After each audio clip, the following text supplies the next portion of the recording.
transition. Hell yeah, brother. Just in case I need to worry about it later. Hey, anybody and everybody that's watching, welcome back to TCG University. It's me, Noah, here with James. And we're doing a set review for Opus 26, Gunslinger in the Abyss. I love the Vincent art. Aren't you going to love that card, James, so much when we get to it?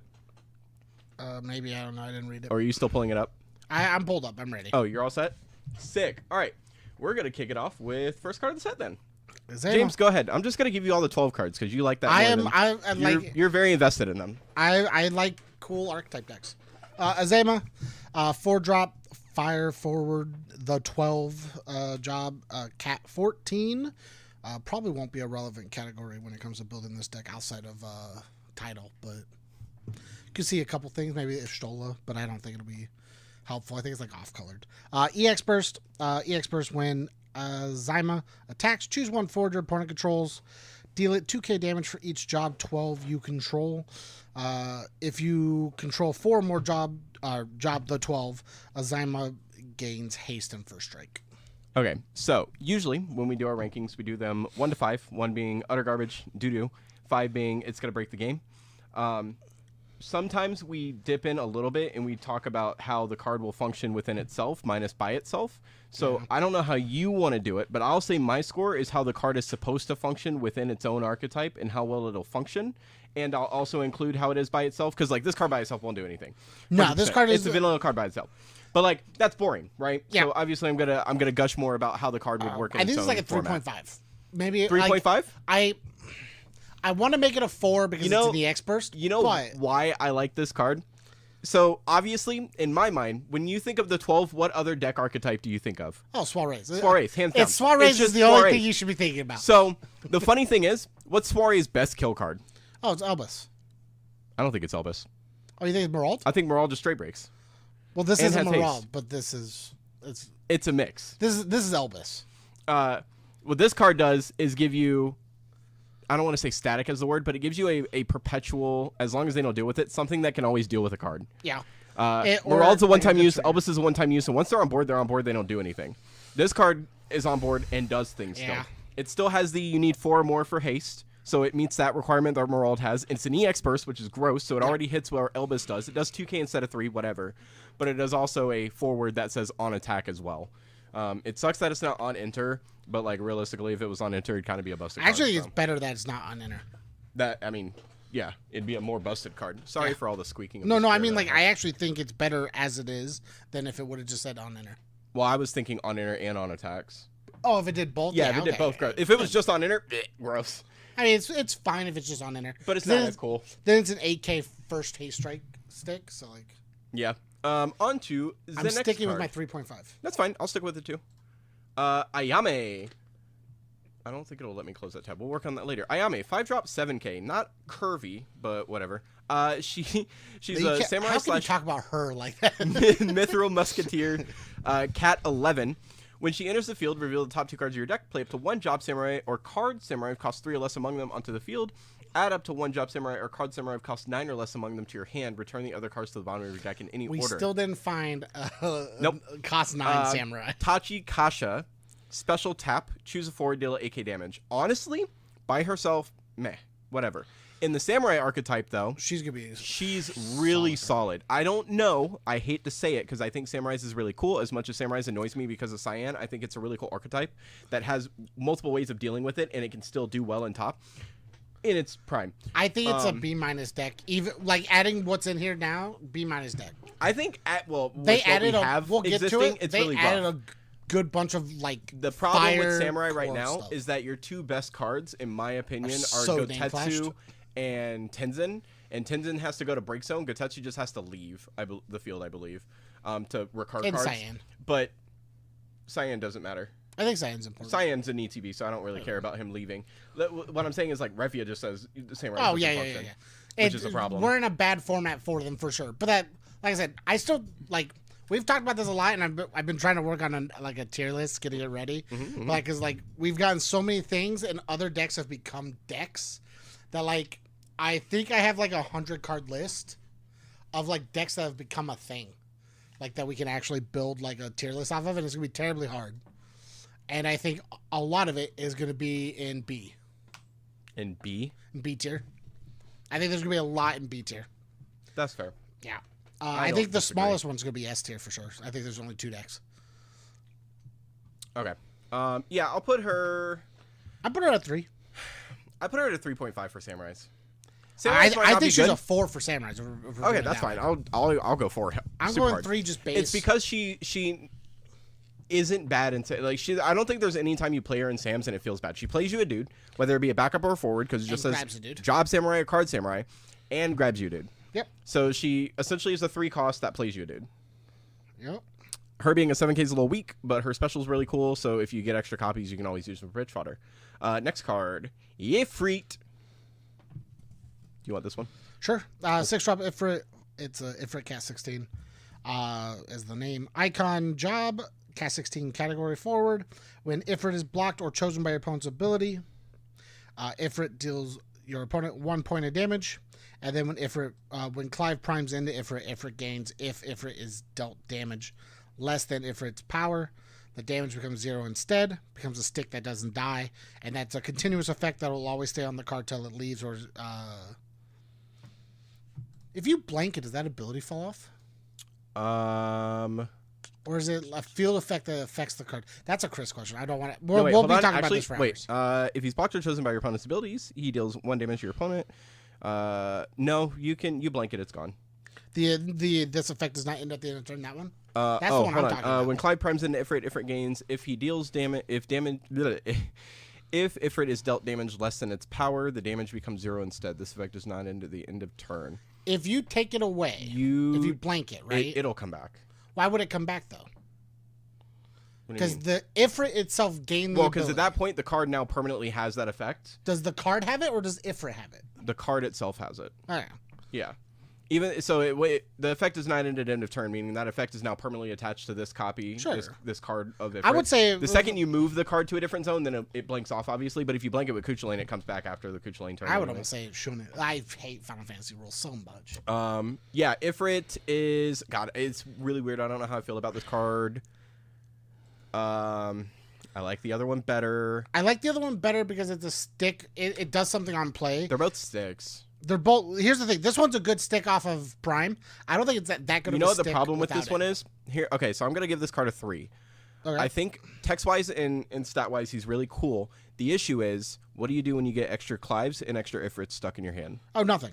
Exactly. I think this card's better off by itself. Yeah. But I also think Clive. If you play like a 1 or 2 in your deck of this card, and like 1 or 2 of Clive, and you prime Clive into this, and then the other ones are just pitch fodder, that's fine. I think this card's better than the other Ifrit if we're priming.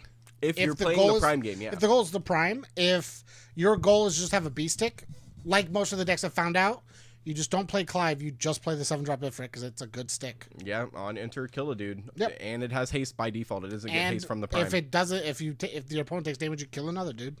Priming's going to be really cool this set. I don't know how well it'll do. I think if people build priming decks, I think priming decks are probably going to be in a C tier stat or a low B tier stat. I also agree. I think they're going to be irrelevant as a deck. But we will get to them when we get there. I think Cat 16 as a deck is going to be an irrelevant deck. Yeah, but it's cool. I do love the concept. I think it's going to be a very neat and fun It's the same deck. as Mannequins for me. Great concept. Not going to function as well. No. Next card, Elwyn. Hey, speaking of which, Elwyn is a 4-drop.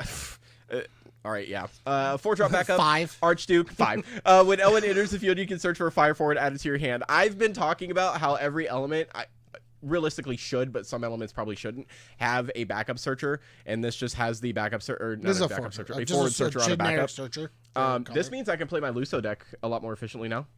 Pay 4, search for 6-drop Luso, slam it down, and then just go into attacks and start flipping cards. That's the best Highlander deck you could ever have. Oh.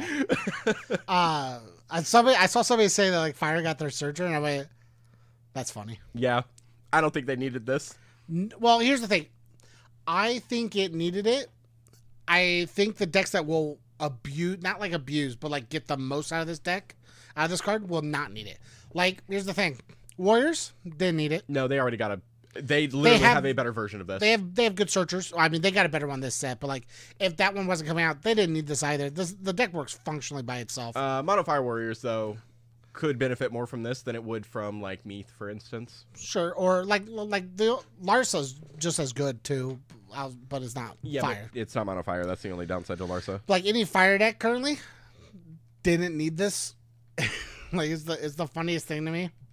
Magisa will enjoy this. I actually think Magisa would love this card. Search on Magisa instantly. I think this is the best deck for Magisa. Yeah, it's crazy. But like this got needed because Samurais don't have good searchers. No, Samurai Cascades. And it has Cyan, realistically. Yeah, but you need like a good searcher. Cyan is a good searcher. He's an EX that searches for any samurai.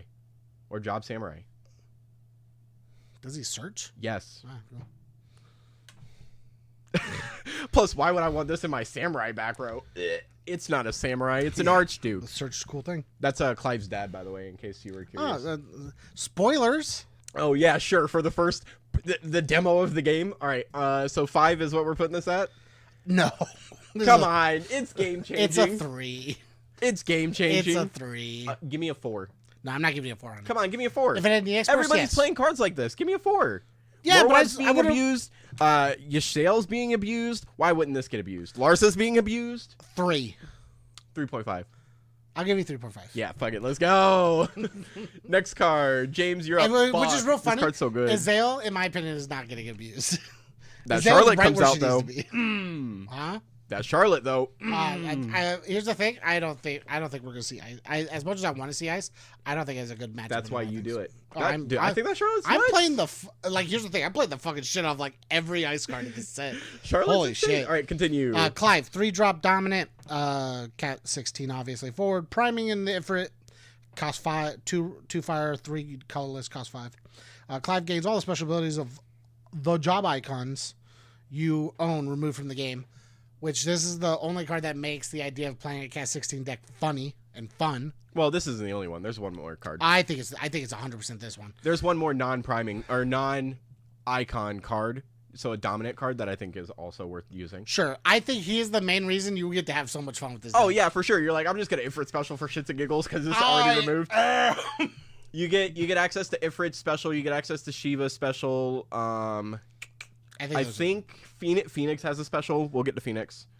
I think those are the only 3, but it doesn't mean there's not gonna be more later. And then his other ability is when Clive enters the field, choose a card from either player's break zone, remove from the game, draw a card. It says start your combo if you don't have it. Get in my opinion, it does. He starts his own thing, and then he draws a card for it. Clive is like a 3.5, maybe 4.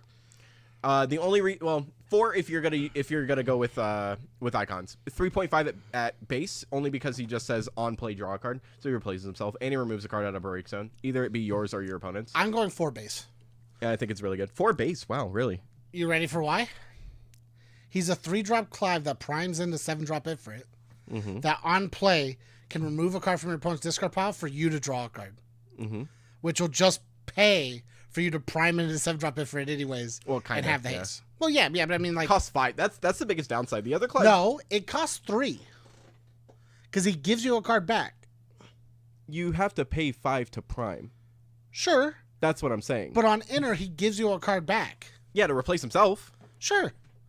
The other Clive doesn't do that. It still costs 5. He's pay 4, and then... The other Clive... So this Clive costs 7 to prime? No, sorry. If on just cost value as it is, it costs 3, 6, 8 to prime. The other Clive costs 6. Sure, but if you take away the 2, it only costs 6. If you can't take away the 2. You're getting a card back. You're taking it away. You're either cheapening the prime or you're replacing the Clive. You're not doing both. 3 and 5 is 8. 2 and 4 is 6. But you're getting a card back in this case, which makes it 6. Which replaces the Clive. Either it's cheapening your prime or replacing the Clive. It doesn't. It shouldn't do both. I don't know how you're looking at it in your head. I know you're doing the math. Are you including playing Clive out? On neither of them, no. See, that's what I'm including. You didn't include Clive on. They're both 4 8s. CP plus 2 CP is 6. Plus the card is 8. There is no card. It's just 6. It's a 4 CP Clive for 2 to prime.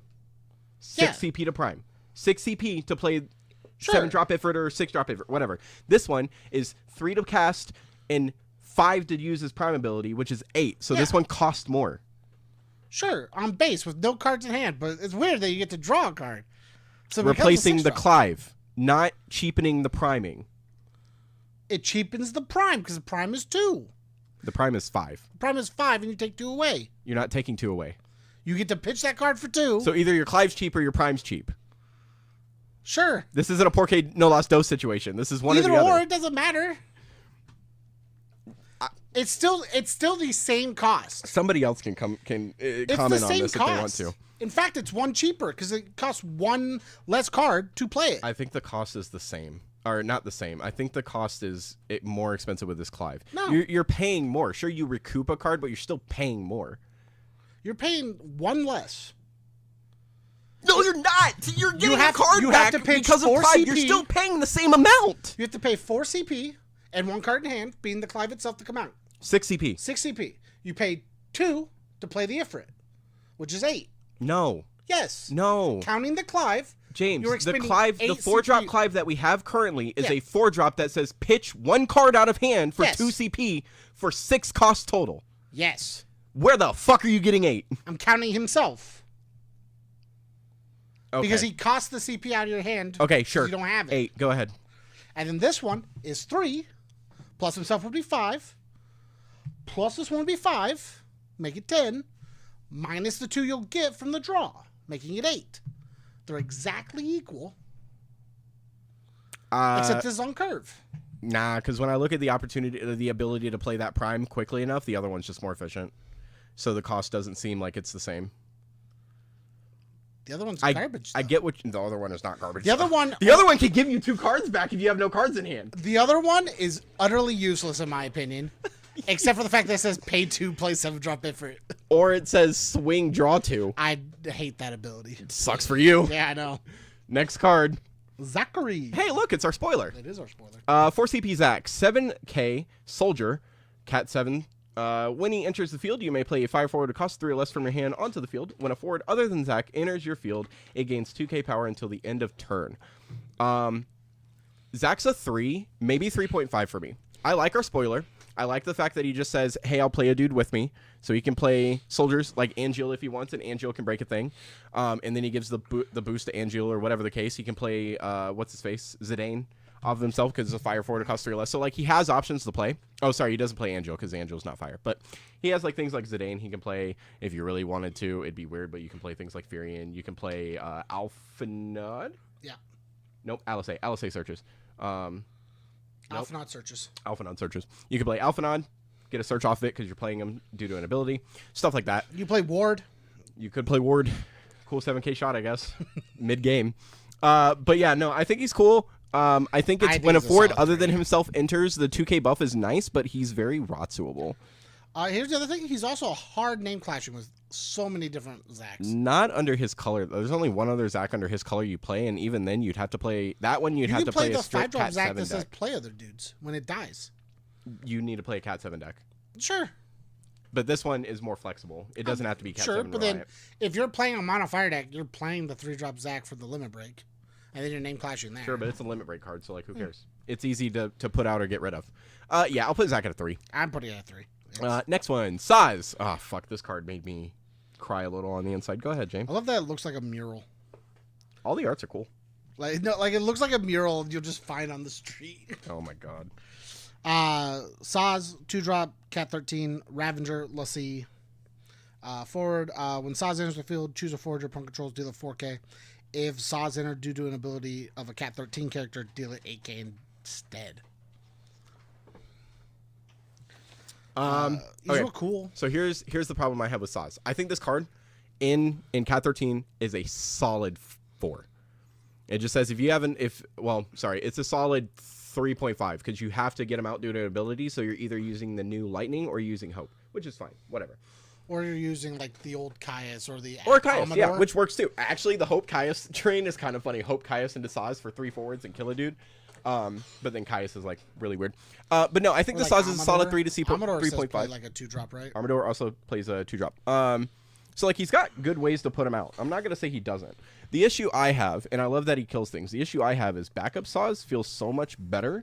That just says search for a fire summon, meaning I can grab my Amas. I can grab my Brynhilders, not Brynhilders, my Bahamut's or Brynhilder, actually, because Brynhilder is also a Cat 13 summon that's under fire, whatever the case.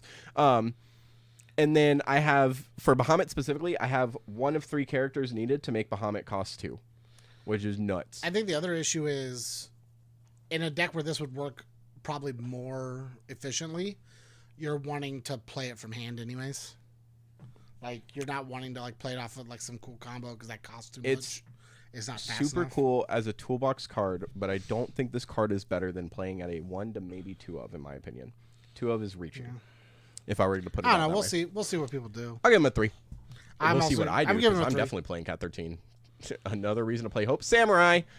Samurai's just a normal basic crystal gainer. What do we want to put this at? It's not like a garbage card because crystal decks love it, but I'm tired of seeing it. It is like what, the 3rd or 4th reprint for it? Yeah. Next, Joshua. Joshua's a 3-cost 5K. Cat 16, dominant. Priming for 1 on Phoenix, was a super sick. When he enters the field, you can choose 1 forward opponent controls, deal 2k damage for each job icon in your break zone and or icon in your remove from game, which I think is nuts. So Joshua and myself, if you're playing the icon game, obviously, because if you don't play the icon game, it doesn't matter. I put him at a solid 3.5. Because he has the potential to just kill things, and he's a 3 cost. Yeah. So like the cost isn't too expensive to. Yeah. You put what, 4 dudes in, and you have an 8K, which is not bad. And people are already going to try to get rid of the icons because they're pretty strong. And then the Phoenix that he primes into, I mean, honestly, either Phoenix that he primes into isn't terrible. We'll get to those when we get to Phoenix. But Joshua by himself, I'll put it like a 3. I'll say 3. I'm going 3. I'm sturdy with 3. Next one, James. 5. Sorry. Onion Knight. I don't even know what's TS. FFTS is Final Fantasy. Oh shoot, it's not Tactics because Tactics is TA. Shoot. Well, I'll figure it out. Give me a sec. FFTS on no, it is Tactics. It's Tactics S, whatever that means. I guess it is down there. Yeah. Whatever Tactics S is, I've never heard of it. Tactics Advanced is TA. It's Tactics. Oh, just basic. Yeah, sure, whatever. Onion Knight, FFTS, multiplayable 2-drop fire standard unit backup. Tap, discard a card, choose a forward, deal it 3k. If the discard card was of Earth element, deal it 6k instead. It's a 2. It's a throwaway card almost. It, in my opinion, is sealed fodder. Yeah, I mean, you're going to have it's the standard unit backup. Here's the thing. Of the set. I'd be fine with sealed fodder if they meant something, but not too much. Like if this was, if you pitch an Earth, deal it 8k instead. This is a cool 2-drop that says you get to multi-element. Earthfire multi-element decks are neat. They have a cool backup that says they can pitch a card to deal 8k to something by breaking a backup. Like to me, that's not broken. This chair is it's fine. You're losing. I'm gonna change it. You keep talking. But like to me, it's fine. Like if it was just like, oh, I pitched an Earth card, broke my backup. I'm going to hit this dude for 8k. It wouldn't be a big deal to me. Kill a dude. I lost a backup and pitched a dude. Like, pay 3 to kill a dude's not bad. As Noah's making the most noise possible. It might not actually pick up. Yeah, the probably. mics are pretty good. I'm going with solid 2 for being sealed fodder. So. Yeah, I'll put it at 2 as well. It's draft/sealed fodder. You're like, I need to make up my colors and my numbers, and this is what I'm going to use to do it. Watch this chair be way worse. Oh, it's not. Thank Christ. All right, next card. Najee. 4-drop backup. EX Burst. Warrior Mithril Musketeer. Cat 11. Hey, look, Ayami's in the background. When he enters the field, you may search for a job warrior forward or card name warrior forward. Add it to your hand. Solid 4. Ayami is a Mithril Musketeer, too. Mm-hmm. It's real funny. Solid 4. Warriors just got a backup searcher that's an EX. Yeah, no. And is also a warrior. So it's also in theme. Yeah, no, I'm going 4. Meaning Volker, it searches Volker, or Volker can search it and then make it cheaper. It's very hindered, but it's just EX Burst and do a thing. It's so dumb. It's a 4. I won't give it a 5 because all it does is search. But if it did like a shot or something randomly, whatever. I want to give it a 5 for that. Moving on. Not game breaking. Naldthal. It's a 12. Naldthal. 4-drop the 12 backup. When Naldthal enters the field, choose 1 job the 12 in your break zone. If its cost is equal to or less than the number of job the 12 you control, play it on the field. It's just your what you call it? What is it? 7 or sync? What is it for the cadets? The one that gets cheaper? No, the one that plays a dude from discard when you play it. Oh yeah, sync. Tap 2, tap him, or pay 2, tap him. Put him in the break zone. Choose a character. If it deals damage to a forward, increase it by 2k. This turn. I give this card 3.5. I was gonna go 3. If it was its ability to play a dude from break zone is really good. So if like one of your dudes dies, you can recur him. Its tap ability seems a little lackluster. Its tap ability is very lackluster. Pay 2 to let something deal 2k extra seems like. I mean, there's chances it does matter sometimes, but it's not going to be like a constant thing. So yeah. Next one. Hey, Byron. 3 costs 7k. Cat 16. Warden of Port Isolde. I think I said that right. When Byron enters the field, choose one card named Clive or one card named Joshua in your break zone. Add it to your hand so he recoups himself. Tap, put him in the break zone. Play a card named Clive or Clive named Joshua of cost 3 or less from your hand onto the field. We talked about this when it was spoiled. I think it's a solid 3, but I'll probably never see play realistically. He just feels too slow. As a forward, yeah. Yeah. If he was like a backup and he was like a 5 cost, I could give him a 3.5. Or if he played something from if he played like Clive or Josh from the break zone instead. Yeah. Like you'd have to increase costs and stuff like that. Yeah. Instead of adding from. I think like the pickup's cool, but like otherwise he's just kind of a chump blocker, and he plays the coolest chump block you get on him is the ghost block of I'll block, tap him, break him, play a dude. That's about it though. It's nice that they let us know how old he is though. Go ahead. I'm missing your joke. He's the Warden of Port. Still missing your joke. He's the Warden of Port. Is old. I'm fucking done with you. Moving on to the next card, James. Take away this lovely Ferris. God, this card is so beautiful. Hold on, let me just showcase the full art on here. Oh, look how beautiful she is. Ferris, 5-drop fire pirate. Oh yeah, pirate. Warrior of Light Cat 5 EX burst. 9k too, which is above curve in my opinion. 5-9k is a normal curve. I think it's a little high right now. 5-9's fine. 4-9's above. And we'll get to that when we get to win. Hey, gang. EX burst. When Ferris enters the field, you may search for a card named Linen and add to your hand. At the beginning of the attack phase, during each of your turns, you may play 1 fire or water forward of cost equal to or less than the number of backups you control from your hand onto the field. Thoughts? It's definitely a 4. I'd definitely put this at a 4. I'm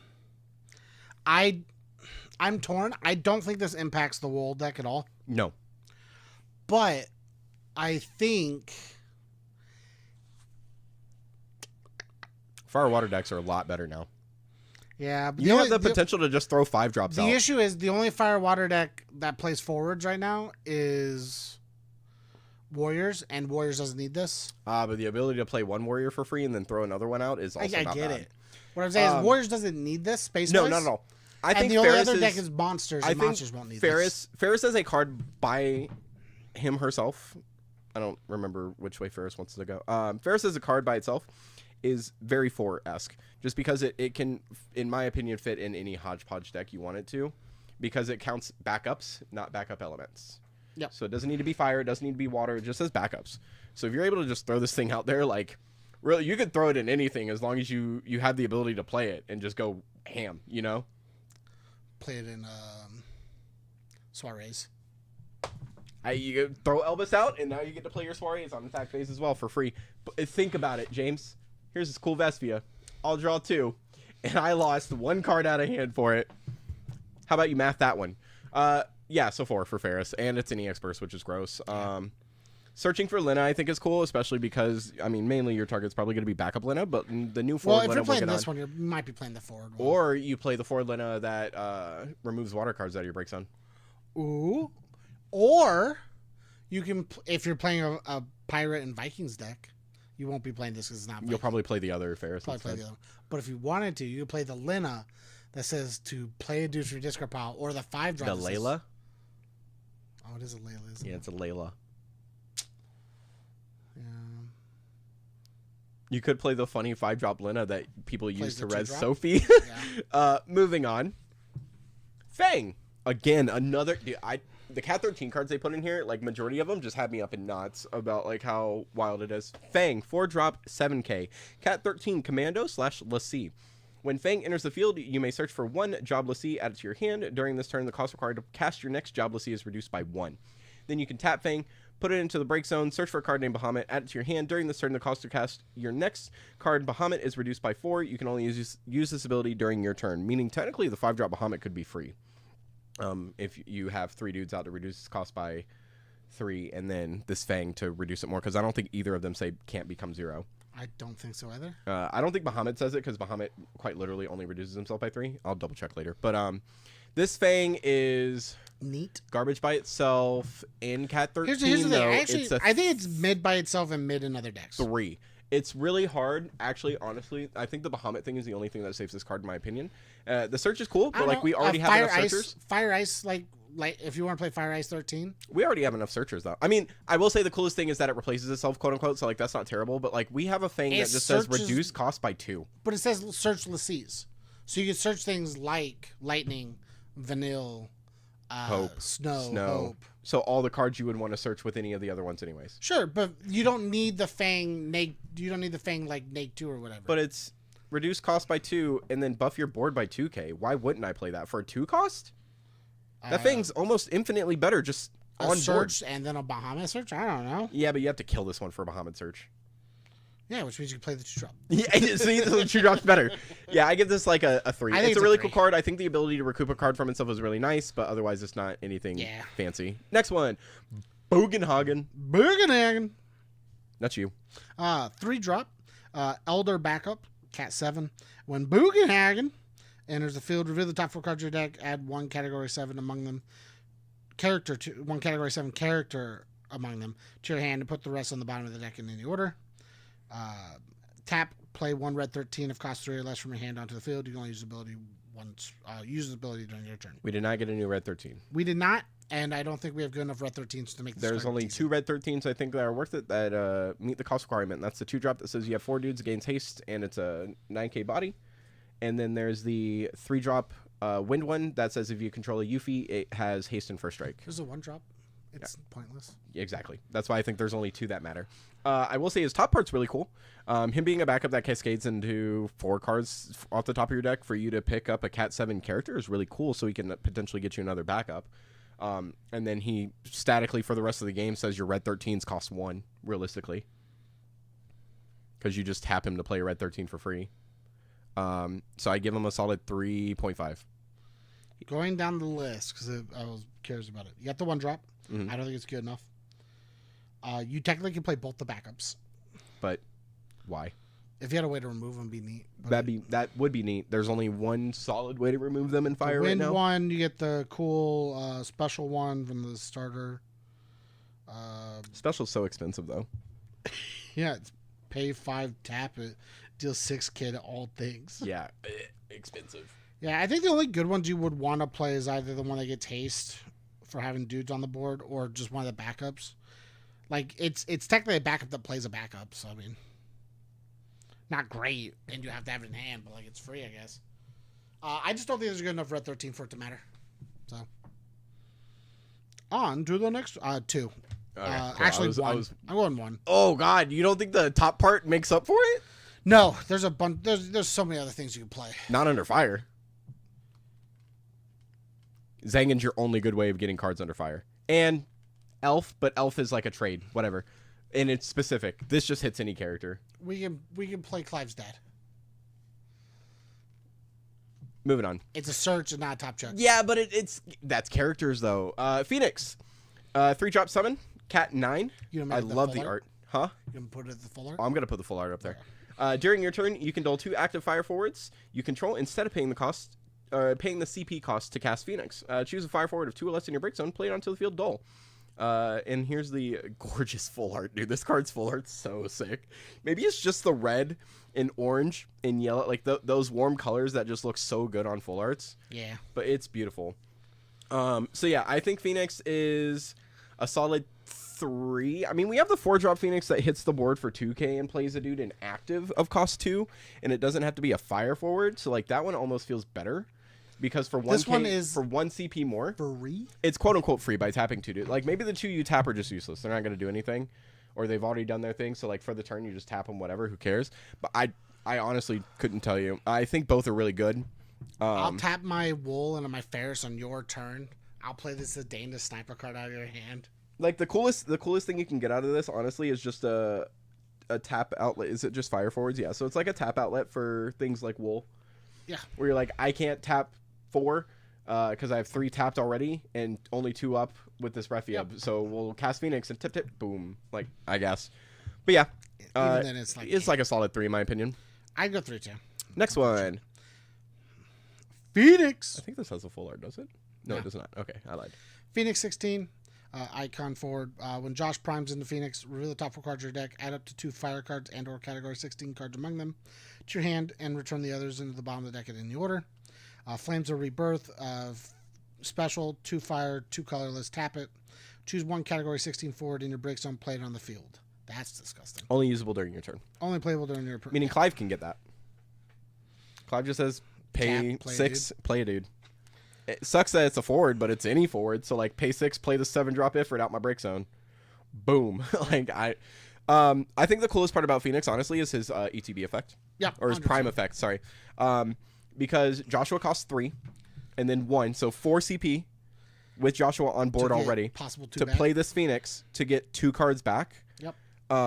It just seems really good. You're essentially refunding the entire cost of your Joshua and then putting out a stronger body. So yeah, 3. Next card. 3 as well. Behemoth. 2-drop 7k monster. During your turn, he also becomes a forward with 7k power, haste, and when he deals damage to the opponent, put him into the break zone. When you do so, choose forward the opponent controls and deal it 8k damage. Firewater Monsters is gonna love this card. Yes, 100%. That's what I'm seeing right now. Is you go, cool, I'll swing Behemoth. Do something about it. Oh, are you going to react to my Behemoth? Cool, I'll pop it with Witch and neg 7 a dude. Or did Behemoth touch you? Sick, I'll pop it and shoot something for 8. Or I'll just leave it there for later. Did it touch you? Cool, I'll pop it and break this thing. And yeah. He's cool. I'll put him in a solid 3. I think he's a 3. There's nothing super bad. There's nothing super good. I think Firewater Monsters. He is right in the middle. He is, if it wasn't for the fact that Witch of the Fins exists and Realm can play it easily, it would probably be a 2 and it would probably just be pack fodder. But the fact that Water Monsters is a viable deck already makes it much better. Next one, Penultimate. Lannister. Or actually, I think this is the last one. This is the last one for fire. Lannister. 3-drop multiplayable FFTS standard unit. Forward, when a forward you control attacks, it gains 1,000 power until the end turn. He's 1. Yeah, it's just pack fodder. He is pack fodder, unfortunately. I have to look at his dumb face. Set up all my tabs again, so that's gonna be fun. Moving on to okay, actually, James, just give me your overall summary of what I like and don't like. Yeah, of fire. We'll just go through it real quick. So I know me and Noah have talked about it a little bit. Oh, no. We did small checks. What? Sorry, it did a thing. Is it still recording? Yeah, it is. Oh, okay. It's just I wanted to close all other tabs and it closed. I all personally tabs am a little disappointed with the set so far, but I want to see how that's going to turn out meta-wise. As of recording this, Yuna has not been banned. Nope, but they banned Glenn in L3. Yeah, but here's the thing. I was talking to Connor about this, and I also talked to Chris a little bit when I was at work. That the only reason that ban list came up so far is because they played more L3 and JP. Oh yeah, 100%. So Glenn is an actual problem. Well, yeah. Versus can't do anything about him. Yuna or Wool not being a problem for the last 7 sets or whatever. But that's besides the point. Outside of that, I was really hoping we'd get something going in this set that was going to be different. But what we got, in my opinion, don't go too far yet. We're only in fire. I know, but I'm talking about a generalized set that I could then talk about every single time we come up with this, which is do it at the end. We get the 12, which is much like a soirees. We'll get more into those as we go. And I think numbers wise is where that deck's gonna have to really fill itself out and figure out where it's gonna go. And then you get the Cat 16 stuff, which again we were talking about earlier, is a very neat idea, but it doesn't look like it has a lot of places it's going yet. We could be wrong. Maybe somebody figures something out and it goes somewhere that's great. And then outside of that, you get really cool throw-in cards that help decks that I think are neat. Like, you get Samurais with Ayame. You get more Cat 7, like, Monofire Tifa Soldier stuff with Zack. You get Saz with the Cat 13, and we'll get more Cat 13 and more Cat 7 stuff going forward. I hate that the Samurai's in here. I hate that they keep using this shit. It's real fucking annoying. I mean, they have to. It's Crystal Generation. At this point, they can't get rid of it. I get it, but like they didn't do anything big with Crystal Generation in this set. Why do they put a couple cards in? There's and a couple Crystal we'll get to it, and I fucking hate them. Well, Bart's is one of them. Oh, that's true. And Bart's but like is a really Bart's good is like card. the only good one in this. In this set, he's one of the best payouts. We'll get to it. We'll get to it. We got one more Warrior card, which makes them a little better. But like, we got the Ferris and the other 13s and all this stuff, and I think it's really cool. But like, I don't see anything that's like groundbreaking, jumps right to the meta. Like the 12 seems like if it functions like Soirees did immediately, it's gonna jump right up there. I don't think it will. I think it has a chance to. I don't think it's as strong as Soirees is. I think it can be, but I think you have to find the right numbers, and I'm not sure. You just don't want to do the math for it. Oh, I'm gonna do so much fucking math. That's gonna be so upsetting. I'm excited to play around with it because that's a big numbers deck across all 6 colors that I have to figure out where the finite numbers will be. I'll help you to balance it. You won't need my help. I think the icon, like I said, I think the icons are real cool. I still don't see that deck do anything. I think the Cat 13 things so far we've seen. We mentioned earlier the Lightning's really cool, but outside of that, I don't see much of the 13 stuff we see doing much with the 13 deck right now. But I want to see how that's going to like flesh itself out. Mm-hmm. And the same thing with the Cat 7 stuff. We'll talk about a couple of the pieces later because I know you're a fan of Sonon and even that late part of the set, Yuffie. But like, I don't see those doing much in the meta either. I see them as really cool. We talk about it when it comes to the tier list. B tier decks, really cool B tier decks. All right, ready? What's your opinion so far? So Fire. I know I rambled, but Fire gave me the one card that I think I was always hoping Fire would get in Elwyn, which was the backup that searches Fire forward. I thought that was very important to give. It is a very much needed card. I think Sam's obviously got their support. It's pretty cool. I do like the new 16 support because I think you can actually build a 16 deck that has a bunch of different outlets to go through, and it's not tailored to Torgal, Shiva, and Ifrit. I think you can do a little bit more now. From that set, yeah. I think the 3-drop Clive is just. I think that at base, I love this Clive. I think this Clive is better than the other one because he recoups a card for himself at worst. And usually you're gonna pair him up with like Ifrits or something, so you can always just have pitch fodder for his ability, whatever the case may be. I think it's gross that Warriors got a backup searcher. That's an EX, but I think that just makes Warriors better. Here's the thing: we won't really talk about it because it doesn't come up at all for the rest of this. Warriors didn't get anything else, so I'm fine with that backup. I mean, I'm okay with it. I just think they didn't need it, and I think it's crazy that they decided to put it in here. But here's the thing: if they didn't have that one, they would just play the 16. The 4-drop backup. Yeah, 100%. So like, but I think this being an EX just makes it better because now you're like, oh, did you kill my dude? And boop, hit it in damage. I'll grab it, dude. But I like that it wasn't overly too good. No, not at all. So overall, I think Fire was pretty cool. If I was going to give an overall grade for Fire, though, I'd probably just put it at like a 3.5 because there's a few standout cards, but not everything goes, ooh, pretty. I was going like 3, so yeah. Yeah. So we'll move on. I'm going to gush so much about this one. I'm so excited. Ice. First card is Annabelle. Fuck this lady. I lost my place. I hate Annabelle as a character, not as a. I've never played a Final Fantasy game. You played 14, James. We literally have streams of us playing 14. Oh, hold on. It's not showing Annabelle on my thing. Oh, no. No, easy fix. Boop. And then click. Oh, no, it's still not doing it? Dude, that's gross. Hold on. God, I hate it hasn't been shown it the entire time. No, it has. It's just being particularly annoying now. It should be this one. Sick. Okay, cool. We're good. All right. Boop. Annabelle, 2-drop Duchess, Cat 16, backup. When a character you control is priming, choose one character, duel it, and freeze it. I think this card is well-intentioned. Well-intentioned, probably not going to see play. Yeah, unfortunately. I feel the same way. As a 2 cost, she's very cost efficient. I think her auto is really good. Then you prime, you get dull, freeze a dude. Super sick. You know, the only thing in my head that makes me go, Wow, this card would be real cool. Imna. Barnabas. Oh. You just go Barnabas into Odin. Hey, I'll freeze that dude. I'll negate that dude, and now I got 2 free swings coming at you. Yeah. Otherwise, yeah, she's just not. I mean, she's cool with Ifrit as well, because now you get a 10k on something, and you get to Dole freeze a dude.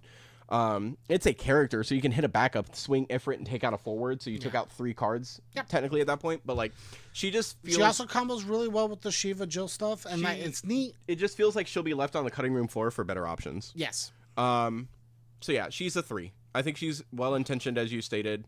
I think she has a really cool and a potentially really strong auto. It just doesn't feel like.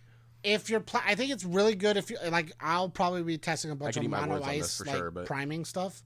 I think mono ice priming. I think she'll be very, very strong. Mm-hmm.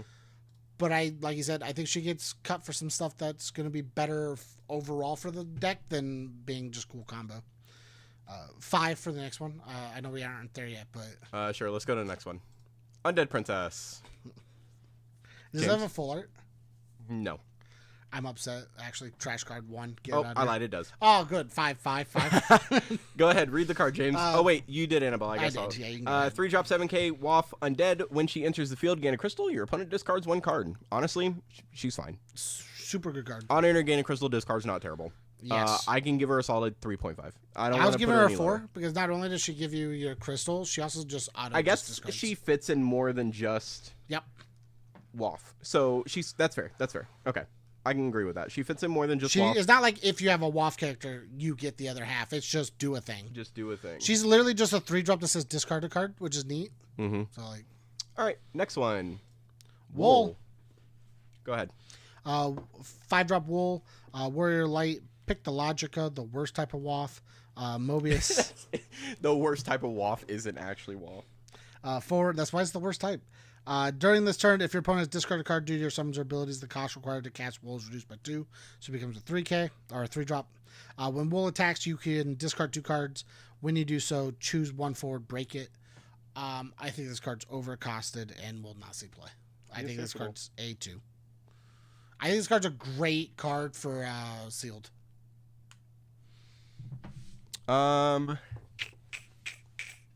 Yeah. Sealed wise, discard 2 to break a dude's nuts. Yeah, but otherwise it just feels bad because if discard 2 to break a dude was good, people would be playing the 1-drop quote unquote 1-drop Lightning King, and nobody does. So like, yeah, that's fair. This card's a 2. Solid. Next one.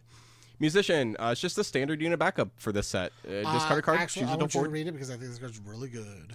Discard a card, choose a duel forward, deal it 5k. If the discard card is of lightning element, deal it 7k instead. It just goes with ice lightning. I think that card's much better. Yeah, it's just ice lightning. Yeah, but it also does 7 and not 6. Or what was it? 7 and not 6. 7 will kill dudes. I don't think 6k kills dudes.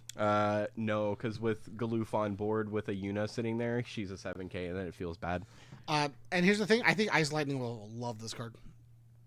It's a cheap 2-drop that says you could pitch a extra lightning card to kill a dude. Space is tight for Ice Lightning, though. I just don't feel like it's something they want. I think it's cool. I think if you get room, I think this card's fine. It's cool. I'll put it at a 2, though, personally. I would go on 3. I think this card's fine at 3. Be my guest. Next one, Kadaj. Me and you are not going to agree on what we're ranking this. Kadaj is a 3-drop EX burst. Pictologica, the worst kind of Waff. Cat 7, Remnant forward. Fucking make a shirt out of this, dude. At the end of each of the turns, remove Kadaj from the game. At the end of your opponent's turn, play Kadaj onto the field. Damage 3, EX burst when Kadaj enters the field. Choose a forward, dole it. It's 9k. Do you want my number first or your number first? I want you to know mine's lower than yours. I bet it's not. Oh, you going 2 as well? I'm going 2. Oh, thank God. I thought you were just going to be a crazy man. The only cool thing about this card is that it's a more accessible Dark Kadaj. But he doesn't do the remove that Dark Kadaj does. That's the best part. Being an EX is cool. Okay. So you get a dull. That's nice. But it needs to be damage 3. Gross. Dark Kadaj is 1 extra CP. He has a dark card, which sucks. But he has 3 different modes on entry instead of just dull. And it doesn't need to be damage 3. It's dull, remove, or buff. I'll say the Waff cards and the 12 because I'm really excited to play this. The Nyx card is, I would put at a 5 if I understood it was worth being a 5, and I know it's not, but it's the one thing I've been wanting the most as an ice player. God, we'll get to it, I guess. Yeah, Kadaj is a 2. 2, yeah. I'll get to it because I Here's told the James thing. earlier. There's It's one really a funny 9K cheeky combo that we can do with it later, but right now doesn't It's matter. a 9K that blips, which is real fun, but like I just don't think it's good enough. Yeah. All right. Next card, James. Well, I just read this one, so it's for you. I think this is. Oh, you did. Does he have a full art? He does not. That's crazy. This card doesn't have a full art. It usually does. When Kuja enters the field, you may remove 1 ice backup you control from the game. Sick. When you do so, your opponent discards 2 cards. Double sick. When he's chosen by your opponent's summons or abilities, if your opponent doesn't discard 1 card, cancel its effect.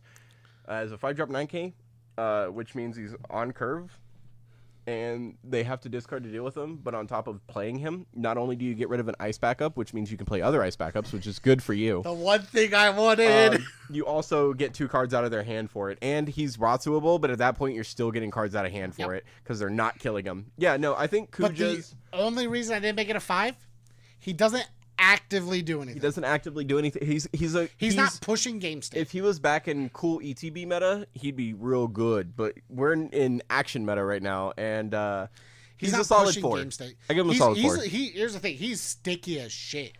He is stuck on that board. I like where they're going in card design with these ice cards, where to touch them you have to discard. Because I like discard in general. So even if it's against me, it's still a cool feature. But I also think I also think that they're gonna pigeonhole themselves into a trap with that. Here's the thing: we got the backup removal thing, which was me. I know you've listened to me complain about not having a way to. You build your backups and you go, well, I'm done here now. Draw my backups. Yep. The only other thing I need now is a good board wipe. Yeah, good luck with that one. Yeah, I know. I'm just stuck playing Shinryu for my life. Yep. Next card. Oh, what'd you rate this? I said 4. Oh, I said 4. Okay, 4. cool. I said the only reason I can't make it a 5 is it doesn't actively push game state. Kujata. I think this card's bad. Oh, sorry, I spoke too soon. Kujata, 3-drop, Cat 7 summon. During your turn, you can duel 2 active ice forwards you control instead of paying the CP cost to cast Kujata. Choose a duel forward and break it. There's a bunch of things you can play that break dudes in ice. Yeah, it just seems not worth it. Especially, like, here's the thing. It's real neat to go, cool, I'll prime into Shiva, maybe I'll play, or like I have Charlotte, or I have the Kuj on board, and then, like, in the same turn go, cool, tap them, play the Kujata. But, like, at no point do I feel, in my opinion, comfortable tapping. Or in the same turn, I play dudes to have enough dudes to tap for Kujata without wanting to already... Like, the only time I feel like Kujata's good is if I've already solidified a board state. And at that point, I want the ability to block if need be. Mm-hmm.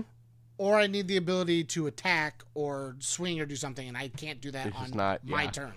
So... Could have been better. It's a 2 in my opinion. I think it would have been fine if it just said... tap 2, like if each of them said tap 2 characters. If it has, because it has an, I think forwards is how it should be. Because it has an alternate cost, I won't put it at a 1. But I'm putting it at 3. Here's the thing, I still think it's a good card. I personally won't. Just play Sephiroth. Yeah. It's better in my opinion. I hate this next art. Next one, Cripshay. Multi-playable monster. Its actually job is just what it is. During your turn, Cripshay also becomes a forward with 7k power for strike, and when Cripshay deals damage to your opponent, put it into the break zone. When you do so, your opponent discards 2 cards. Honestly, it's not bad. It forces interaction. Yep. Your opponent can't just sit there and let it touch because they'll lose 2 cards. The worst part is it's in the weakest of the monster colors. I will say the 7k. The first strike on a 7k is not bad. A lot of things right now are kind of playing in the 7k area. We're going to see a lot of cards that are bumping back into 8 and 9, but it's not terrible. Yeah. I think the worst part is it's just it's in the worst off color for a monster deck right now. Like, Ice has very cool, like, it has Flans, has the Gimme Cat, it has Biblos, it has a bunch of really cool ones, but as a deck... The Flan deck only exists because of Mono Ice. It's not going to... Mono Ice doesn't... Flan's not really a Mono Ice deck, though. It's Earth Ice, but yeah. Sure, but then at that Flan point... just kills things. That's the point. At that point, it's the Earth Ice deck. It's built either around Flan or it's going to play other things. And Larketius is the reason that this card will be better. Around that. Yeah. Yeah. I think that's the only way you get to it is an Earth Ice... With Mira and Larketius deck, yeah. Yeah, 3. Yeah, I'm going 3. It's still a good card, just not going to see much play. Next one. Shiva. Shiva. This one's you. Yeah. 5-drop Shiva, Cat 16. Icon forward. When Shiva enters the field, freeze all the forwards your opponent controls. When Jill primes into Shiva, freeze all the characters your opponent controls. Oh, dude, I didn't read that separate all the time. How did you not? I for some reason read freeze all the forwards, and I think I read freeze all the backups, which is weird. Or I read Dole and then Dole and freeze and separately or whatever. I don't remember. Ice Age, pay 1 tap. Your opponent discards 2 cards. It's real neat to have Sephiroth on a stick. It's really funny that they keep saying discard 2 for a lot of things. Yeah. Which whatever. I think the Shiva is less than the other one in my opinion. I think the other one's just a bigger body and has more efficient removal. I do love the fact that she just says, "Oh, I primed. I'll freeze all characters. I hope your backups aren't tapped out." They probably and all the characters are opponent controls too, which is nutty. And the funniest thing on this is like, as cool of a card as this is, Yuna still can get around it by just taxing you. Because usually when you prime, you got maybe 1 card, maybe 2, or 1 in a backup. You're not getting through much. Do you know what would be really fun? Is if I went pitch 2, tap 3, play Kursame, attempt to dull freeze your board, for you to Yuna tap everything down, for me to go, okay, and then for me to go, pay 1, play Jill, pitch 1, prime into the Shiva, freeze everything. It is for them really to good go, with pitch 1, play Miwa. As much as the current Jill's good for her ability to dull a board down, which we'll get to. I think the new play, Jill, the new one is the other one's just cool. better with Torgal. Yeah. I mean, you're probably gonna play Torgal regardless, but maybe not depending. Here's the thing: if I play the other Jill, I won't, because the Torgal doesn't reduce the cost. He makes 16 better versus Jill being cheaper because you have a Torgal. Yep. Yeah, I'll put her like a 3 personally. I'm going 3 as well. I think she's cool. I think it would have been cooler if it was, if instead of freeze, you should break dual dudes or something, break frozen dudes. Like if it said that instead. That'd be interesting. Next card, I think this card's sick. Sid Waff. I also do.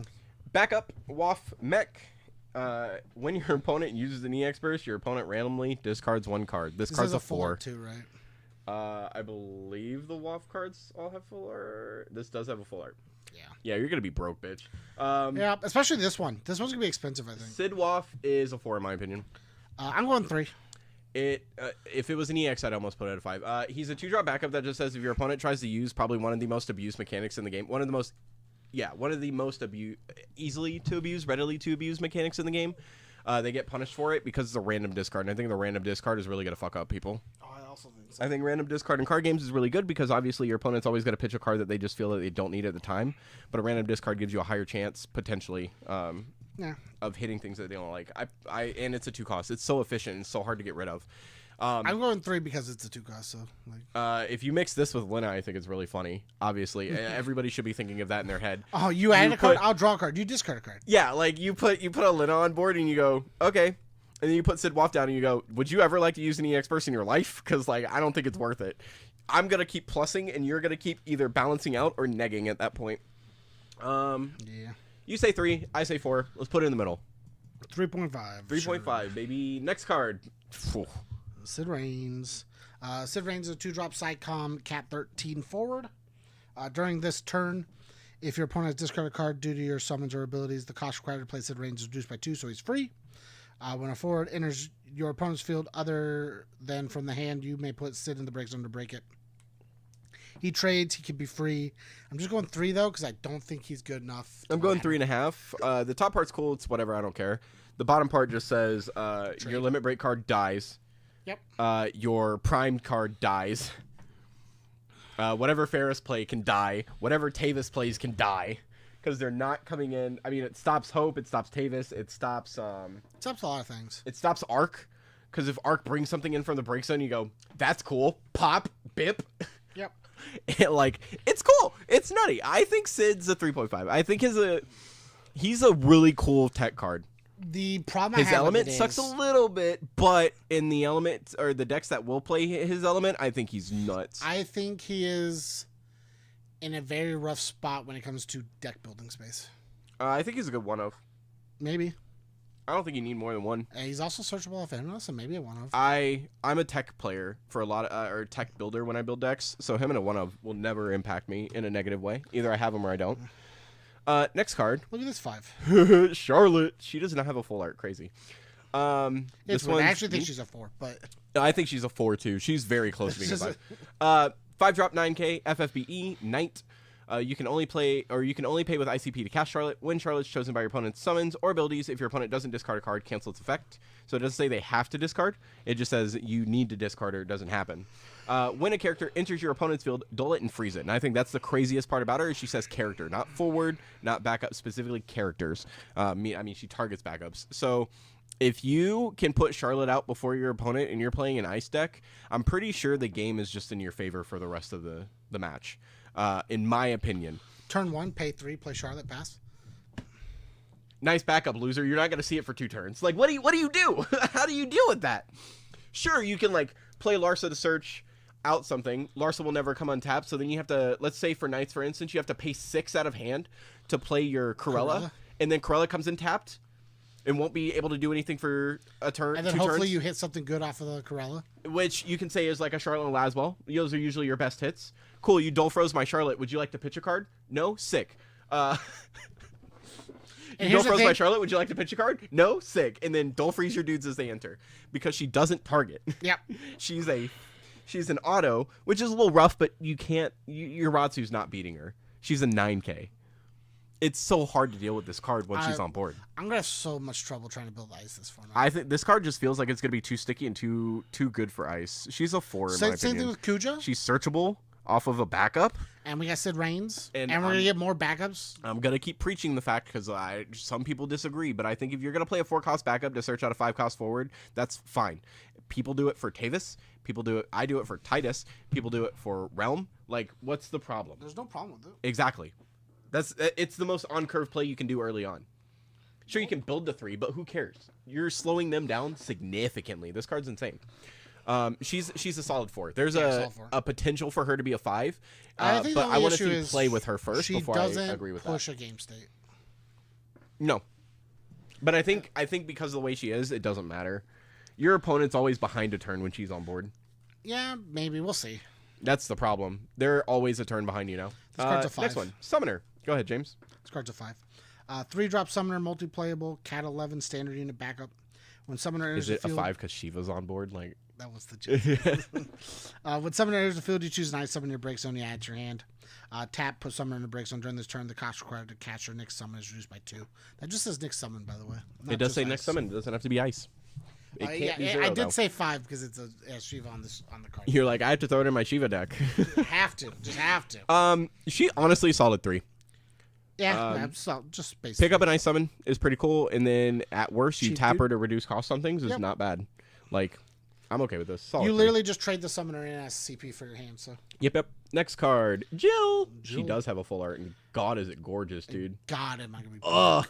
The ice. I can already tell the ice crystals, the snowflakes in the back are just chef's kiss shiny. All right, Jill's my card, right? Yeah. Sick. 3 cost 7K. Cat 16 dominant. Priming cost of 3, 1 ice, 2 of any color. When she enters the field, choose up to the same number of characters as the job icon in your break zone and or job icon you own removed from the game and dull them. You don't have to remove the cards. You just choose equal to, which is nuts. At the beginning of the attack phase, during each of your turns, you may pay an ice. When you do so, choose a dull forward and break it. And ice has a solid way of outing things. Oh god, I shook everything. Ice has a solid way of outing things now too, which I think is really good. It's at the beginning of the attack phase. She is Ratsoable. That kind of sucks, but like, who cares? Deal with it. Yeah. Either let me kill your dude or don't. I don't know what else to tell you. Yeah, your thoughts? I think she's a 3. I think she becomes a 4 inside the icon deck, but that's about it. I think she's held back by the fact that she needs icons. Oh, 100%. Yeah, it's only icons. It's not dominance. Next one. Beep. Snow. Also looks like a mural. Yes. Snow's a 4-drop Sentinel LC, Cat 13. Why'd you say it that way? Sentinel? I don't know. When Snow enters the field, select one of the 2 following actions. If Snow enters the field due to an ability of a Cat 13 character, select up to 2 of the 2. I think they're mostly in there to be played off lightning. Is probably what it is. That was their go-to, but you can play it off up. This card's a 2. Draw 1 card. Your opponent discards 1 card. I also think this card's like a 2. The reason I say this card's a 2, obviously, because you don't get both abilities unless you play him off of Hope or Lightning. Yep. But also, the Snow that protects Lightning and himself from summons also says on enter, your opponent discards a card. And it's a 4 cost. So, like, why wouldn't I just play the Protector and still get the discard out of it? Sure, I don't get a draw, but, like, whatever. Yeah, I think the other Snow's better. It sucks. The art's really cool. Does he have a full art? He does. Of course they have full arts. But yeah, it could have been better. Next one, Knight. 2. Next one, Halone. Go ahead, James. Knight would be mine, so. Okay, sure. 5-drop Halone.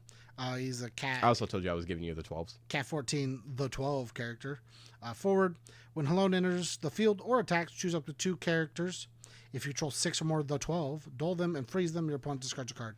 It's real cool. This card's like by itself sucks, but obviously within the confines of the 12, this card is like. I think it's like a 3. I think it's a 2.5. You need 6 dudes on board before this card actually does anything. You play 5 backups. Hopefully you get there. We'll see. And then you draw your colors and everything. I believe they have a color fixer. Yes. I think it's underwater or something. But yeah, it's a 2.5 for me. Here's the thing: on play 3. And on attack's disgusting. The on attack's the cool part, but like, it doesn't have haste.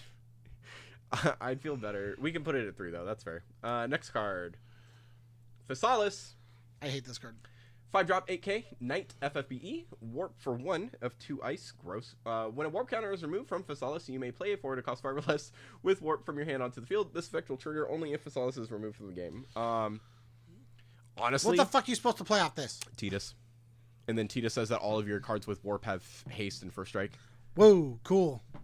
Or you could play Charlotta, which means you play Charlotta for free and search for any card in your deck. That's a 5 cost specifically. You could do less. Buy yourself garbage. In the concepts of warp, she is probably one of the best warp cards among a very slim few. Just because she gives you the ability to play a dude for free. So I'll put her at a... I'm going 3. Warp's not super big right now. It might have like a C to B deck resurgence. I'm putting her at a 2.5. That's fine. I might be a little stingy, C deck at best. Honestly. Next one, Star Sybil. Star Sybil. That was me. 4-drop Star Sybil backup. Cat 11. When a forward you control is chosen by your opponent's ability, your opponent discards 1 card. This effect will trigger only once per turn. It hurts me. I think it's a 3. It hurts me that I have to also say it's a 3 or a 2.5. It's a 4 cost, which makes it feel... I think it's just too slow. Not wanting to be played, yeah. I do like the option that it gives. When I think about it, your opponent has to play out their turns in a very specific way so that discard doesn't hurt them. So they essentially have to figure out how to use their entire hand, depending on how many cards they have, or majority of their hand, to like try and wiggle around it because they're forced to discard. So if they end up with nothing in hand after it, it doesn't matter. But yeah, it just feels too slow. Yeah. Next one, and I think this is the last one for ice. Yep. Minfina. It's a 12. I'm giving them to you. All right. 3-drop Minfina, Cat 14, the 12 backup. When Minfina enters the field, you may pay X. When you do so, search for a job the 12 of cost X or less and play it on the field. You can only pay X with CP produced by the 12 backups and or by discarding the 12 cards. Tap, pay 1, choose 1 forward, freeze it. I think she is very good at being a backup search that searches a backup, which will search your color fixer. Mm-hmm. Or if you don't already have a color fixer, another color fixer. The tap, pay 1 to freeze forward isn't terrible. But yeah, she's That's there to her main facilitate purpose, for building. Yeah. Her main purpose is grab something else. 100%. She's just a builder. She's like Bob. All right, James. Give us your thoughts on ice. Mono Ice fucks right now. I'm so hyped to play I think Mono Ice, outside of the fact that I don't want to have to fucking play against Yuna, I think Mono Ice will probably be my meta deck for this format again. Unless this 12 deck just pops off, right? There's a high chance the 12 deck can pop off. It could. I think I think the 12 deck's going to need a lot of the tweaking that Suarez did. Like, obviously, you didn't play the Tanuki and Suarez. Realistically, you never needed to. And stuff I did. Like, there's a lot of... But I like Tanuki. Yeah, there's a lot of cards you're allowed to cut out of it, so you have a lot of flexibility. Yeah. I think Ice is sick. I think Charlotte's a busted fucking card, honestly. If honestly, I'm being fair, Kuja's objectively, so nice. I think Charlotte's a 4, but if you were going to ask me, like, actually, I think Charlotte's a fucking 5. I'm never going to give her that score, realistically, because I don't think she can carry a 5, but she fucking deserves to be a 5, dude. It's insane. It's the same way I feel about that Kuja. I think that Kuja's really fucking good. That's where we're standing at with it right now. Like, I think Ice, in my opinion, might be the best element from this set. My overall score... I'm going 4 overall. Is... I'd say 4. I'd say 3.5. I'll be a little... You gonna match what you did for Fire? I'll be a little tight with it. 3.5 currently. I think there's more potential with the cards in Ice to pop up and show children. Yeah. But, yeah. Moving on, we have Wind. And we'll start with Ash. I guess I will go first on this one. Boop. Okay. Ash. 5-drop, 9k. Queen. Sadly not searchable Sarah, but whatever. Cat 12. If you control 3 or more Category 12 characters, the cost required to cast Ash is reduced by 3. The forwards other than Ash you control gain 2k power. And then she has an action of dull and active Cat 12 character. Choose one forward. During this turn, the next damage dealt to is reduced by 2 instead, which I think is really cool. She protects your dudes. And she essentially makes herself a 2 cost. I think this card's a solid 3.5. In Cat 12, obviously. I'm going 3 at best. I think the 2 cost reduction is really good. She's another way to protect your Pinellos, because I like to play water Pinello. She's cheap. She's a Cat 12 you can throw on board, and she has an action ability for any Cat 12 character you control, which I think is really good. So even like trading in fights, your guys can live a little bit better. And I think Cat 12 is one of the categories specifically with some of the most moving pieces in terms of interaction. My least favorite thing is it's the most moving pieces with nothing happening. Yeah, just about. I mean, it interacts, but it interacts with, it's like solitaire with itself with its moving pieces. But yeah, I put Ash at a 3.5. You put her at a 3, so we'll overall just put her at a 3. Sure. Next card. Boop. Alexander. That's me. Alexander, 3-drop, Cat 7 summon. During your turn, you can duel 2 active Wind forward you control instead of paying the CP cost to cast Alexander. Choose a character 5 or more. Break it. It is still the 5 or more curse for Wind. I mean, it's always going to be the 5 or more curse for Wind. But the cool thing is it chooses a character, so it hits things like Tyro or Thornton or whatever big backups they have. Shit. You didn't realize it said character? No. Oh. James, I literally, I'm pretty sure I showed you that. It says character. I was thinking tap 2 active Wind characters in my brain. Because you said character. No, and so my brain break went, a character of 5 or more. My brain went, oh, that's real cool. You can tap the Atomos to do this thing. No, that'd be nuts. Well, I mean, you could tap Atomos. Technically, wouldn't you make him a forward? Yeah. But honestly, that's pretty neat. It breaks backups, and everybody plays big backups sometimes. Yeah. It breaks my Sid Highwind, Cryface. It breaks Barrett, but Barrett's not a backup, but that's whatever. It breaks Tyro. It breaks Thornton. It breaks, what's another? It does break Ramza, if you want to crack a joke about that one. It gets around Charlotte because Charlotte's not targetable with breaks it. Arc. So, you mean Chaos? No, just Arc from Wolf. Oh, okay, yeah. I was thinking of. It does also break Chaos. It does also break Chaos. It breaks everything in my Marv deck. So what you're saying is, I'm not allowed to play this card against your Marv deck. Yeah, you're not allowed to play that because when you play the other Alexander does it for free anyways, but it's not character. Break that Star Sybil, bitch. You break everything in my deck. It's everything. Okay, moving on. No, I played 10 This card's cards. a solid 3 for me. I think it's also a solid 3. I don't think. Next one, Vaughn. 4-drop EX Burst, Sky Pirate, Cat 12, 8k. When he enters the field, reveal top 3 cards of your deck, add a job Sky Pirate among them to your hand, return the other cards to the bottom of your deck in any order so he can potentially replace himself.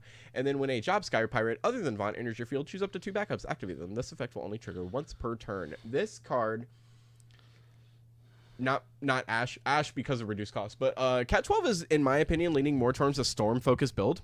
They went mono wind almost. Which is cool. I'm okay with that. The biggest, I think it has to be a little bit of wind water because you want that draw power. And not just Alexander draw power, but like other draw power. It just went. But like this plus no is really funny. You're like, cool. I'll play this Vaughn no restand because I played Cat 12 forward or character, whichever one. I'll play this other thing. And then I'll play this. I'll play this Job Sky Pirate. No restand Vaughn restand too. Yep. Like as long as you can get the card draw, you can build a really sizable board. Well, like here's the thing: you play this Vaughn. If you're able to clear this off to play another one, you can play the free play Vaughn. The 7-drop. Yep. That costs 1 less for each win character. Yep. 4-drop Balthier that does bar-like things. You mean that one? Okay, yeah. The restand Balthier. Yep. And then you play the Penella, which also restands. Mm-hmm. And then you play the Kites backup that says you get to restand. Wind, if it's a dude, restand. Obviously, you play Philo backup because that can make your water with kites. It's really cool. Wind, water, and then Fina in your hand because you just play a storm deck. It's not bad. Like honestly, I'll give this card. I'm giving it 3. 3.5. I'm just saying 3. It's got an EX on it. I'm saying 3. He needs to take off a half, and the half specifically is his fucking nose. Look at his nose. Noah, look at his nose. James, look it's not at fair. it. You can't do it for the card art, bro. If that's the case, there's a lot of cards we can target for that. Are you looking at his nose right now? I looked at his nose. Do you see his nose? I looked at it, okay? Do you see that? Look at that dumb smirk in his nose. It looks photoshopped. Next card. Sky Samurai. That's not a samurai. It's literally holding a katana and wearing samurai It's literally armor. Its literal job is standard unit. Okay, whatever. And if you were going to search a card name samurai, you could not search this. Sky Samurai is a 3-drop multiplayable FFTS standard unit forward. When Sky Samurai enters, you choose 2 backups, activate them. Sky Samurai gains 2k power until the end of turn. 1. It is just pack fodder. It is just pack fodder. Next one. Oh, dude. I can't say much on that. Aerith. God fucking. I'll get on my Aerith gripe later. 3 cost backup, category 7, ancient. When Aerith enters the field, activate all the category 7 characters other than Aerith you control. That's really cool. She restands everybody. My biggest gripe with Aerith is that there's too many Aeriths. There's the most recent one from Tears of the Planet, which is really good. There's the Limit Break one, which searches out clouds. There's the 4-drop that says protect your dude from summons or abilities and restand dudes. There's too many good Aeriths. Do you know what my biggest problem with this card is? Do you know what else stands almost all of your characters? We're not there yet. Yeah, we're not. Nope, we're not there yet. We'll get to it. That's my other thing. It's just like I'm reading that card, by the way. I figured. I'm claiming that. I'm going 2 on this Aerith. There's just better Aeriths. Well, I'll go 3 because her ability's good. It's just there's better Aeriths. Oh, I don't think her ability's good enough to make it 3. Echo, 3-drop. Echo's a 3-drop. EX burst. Worst type of waff. Mobius. Backup fairy. EX burst. When Echo enters the field, you may search for a card name bowl and add it to your hand. That's real neat. And then tap, put Echo into the break zone, choose 1 card name will. If it gains, this character can be chosen by your opponent's summon's ability until the end of turn. Mobius is getting some cool cards. It's a shame it's in like 5 different elements. She's got to be played. She searches wool. Earth Wind deck. Search the 6-drop wool. Play the goddess. That's funny. Multiple. She's 2.5 for me. I'm going 3. She's an EX burst that searches a good card. There are multiple really good wools. This one's you as well. Ashan, 3-drop, the 12, Cat 14 forward.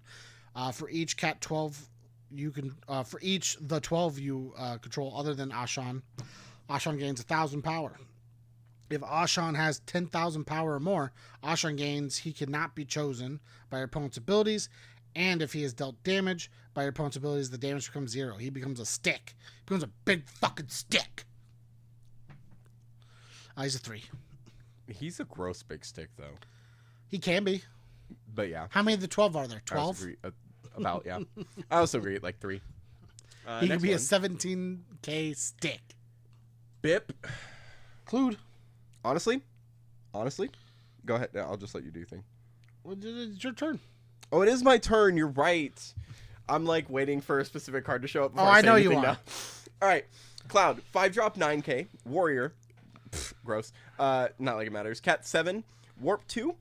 2 wind. Honestly, that's fine. I wish he did something during warp, but I understand why he does it. When he enters the field or attacks, reveal the top card of your deck. If it's a wind card, add it to your hand. So he's really good in mono wind decks. Focus Thrust. Hey, James, it's the cost of 5 again. Ditch a copy, pay a win, choose a forward to cost 5 or more, break it. It's just the wind cursed. Wind aids, anything costs more than 5. It should be 4 sometimes. Sometimes it's 4, but usually it's 5 or more. Wind likes to restand its backups and kill things that are bigger than it. But nobody's playing big things right now, so it feels bad. Playing a Marv deck, it's all big things. It feels bad for you. All the time. No, I think this Cloud's a solid 3. I also do. In Mono Wind, he's really cool because it's the same thing as like Ace, where you're almost able to perpetually keep generating cards, which I think is really good. I don't like the reveal aspect, but I mean, obviously, it's whatever. You're going to draw and probably either pitch or to play it anyways. Who cares? It's Mono Wind. He's searchable off of Aerith. He's a 5-cost card, so if you wanted to play Pandemonium, you can search him that way too. You really don't want to. I think the biggest issue with him, honestly, in my opinion, is that he's a warp card that doesn't do anything for 2 turns while he's gone, but he is a 2-cost, so you could just pitch, and in 2 turns you'll have him out, and you'll start he recoups. The problem I have with him is he doesn't help a warp deck outside of maybe like the Physalis thing. Doesn't really help the warp deck. Doesn't really help Cat 7. Name clashes with Clouds. Is not going to be played in a Warriors deck. Because Warriors is never dipping into this element unless they start. Wind doesn't need any more 5 cost hits, and Mono Wind doesn't need a 5-drop that doesn't initially do anything helpful to their strategy. Yeah, like he says, recoup 1 card, sure, but to do that, I have to either pay 5 for my hand, pay 5 to be able to play him to get my cast count. He's or you warp him in and you still don't get the cast count. What's the word I'm thinking of? He's I'm thinking pre-order, but pre-order is not the thing. He's an investment. And Wind doesn't do investments. You pay 2 now. Well, I mean, honestly, the turn he comes out is usually your pop-off turn. If you do it from turn 1. Sure, but you have to like pay out for it. So, like, but you pay 2 now, and then you'll get the 2 back later, and this forward. And potentially, if he sticks, which he probably will for another turn, you go harder. But as a Wind deck, you don't need it. A Wind deck, you don't need something that sticks. Not usually. Yeah. I mean, this is fine sticking, though. Like, what No, else you don't mind it. Does you don't mind sticking. it, but it doesn't push your game Win status. usually is a bunch of ETBs, so like cards that you want to stick are going to be things like Rosa. Yeah. Because she restands into stuff Tomos that and you stuff. won't want to lose, so you can re-combo if you need to. Yep. That's the biggest problem is I don't think any of the decks that could play him want to play him or have like the chance to. He's still a 3, I think. 3. Ah, man. Yeah, I'll just say 3. It sounds like I'll say 3. terrible, but yeah. Next one. Woo, woo. The Cactar Conductor. 2-drop Cactar Waff, the best kind of Waff. Backup. Tap, put Cactar Conductor into the break zone. Choose a category Waff forward of cost 5 or less you control. Remove it from the game. Play it on the field at the end of the turn. This card's fucking garbage. I wouldn't say that. What 5-drop are you playing under Waff? You're kidding, right? That you would want to replay. In case it's going to die? It protects your dude, James. Sure. What other Wind are you playing in Waff? I want you to look at me. Hey, you want to play that 4-color Waff deck again? I want you to look me dead in the face, and I want you to name all the Wind Waff characters. Okay. Riku. Yep. Princess Goblin. Yep. Cactar Conductor. Yep. Pretty sure that's it. There's definitely 2 more. There's 2 more? Does Luso count? What Luso? I thought Luso was Pixelogica. He's the 5-drop? Yeah, he's Pixelogica. Ah. If he was Waff, I'd have such a much better time. Why? Because he plays a bunch of 2-drops. Whatever. And Waff is all 2s. What are the other 2? Charlotta? Oh, yeah. You're right. Charlotta. And then Chocobo. Or, Chocolate. I thought she was Pixelogica. No, she's Waff. Oh, cool. Yes. Again, none of these help me. Honestly? Charlotta's cool. Honestly? Charlotta's cool. Firewind? How the fuck am I getting the Wind CP to play the Cactar? You play Firewind. So you just put the Wind CP into your Firewind deck. Sure, but then how's it a Waff deck? Well, because you're playing Waff backups. Sure.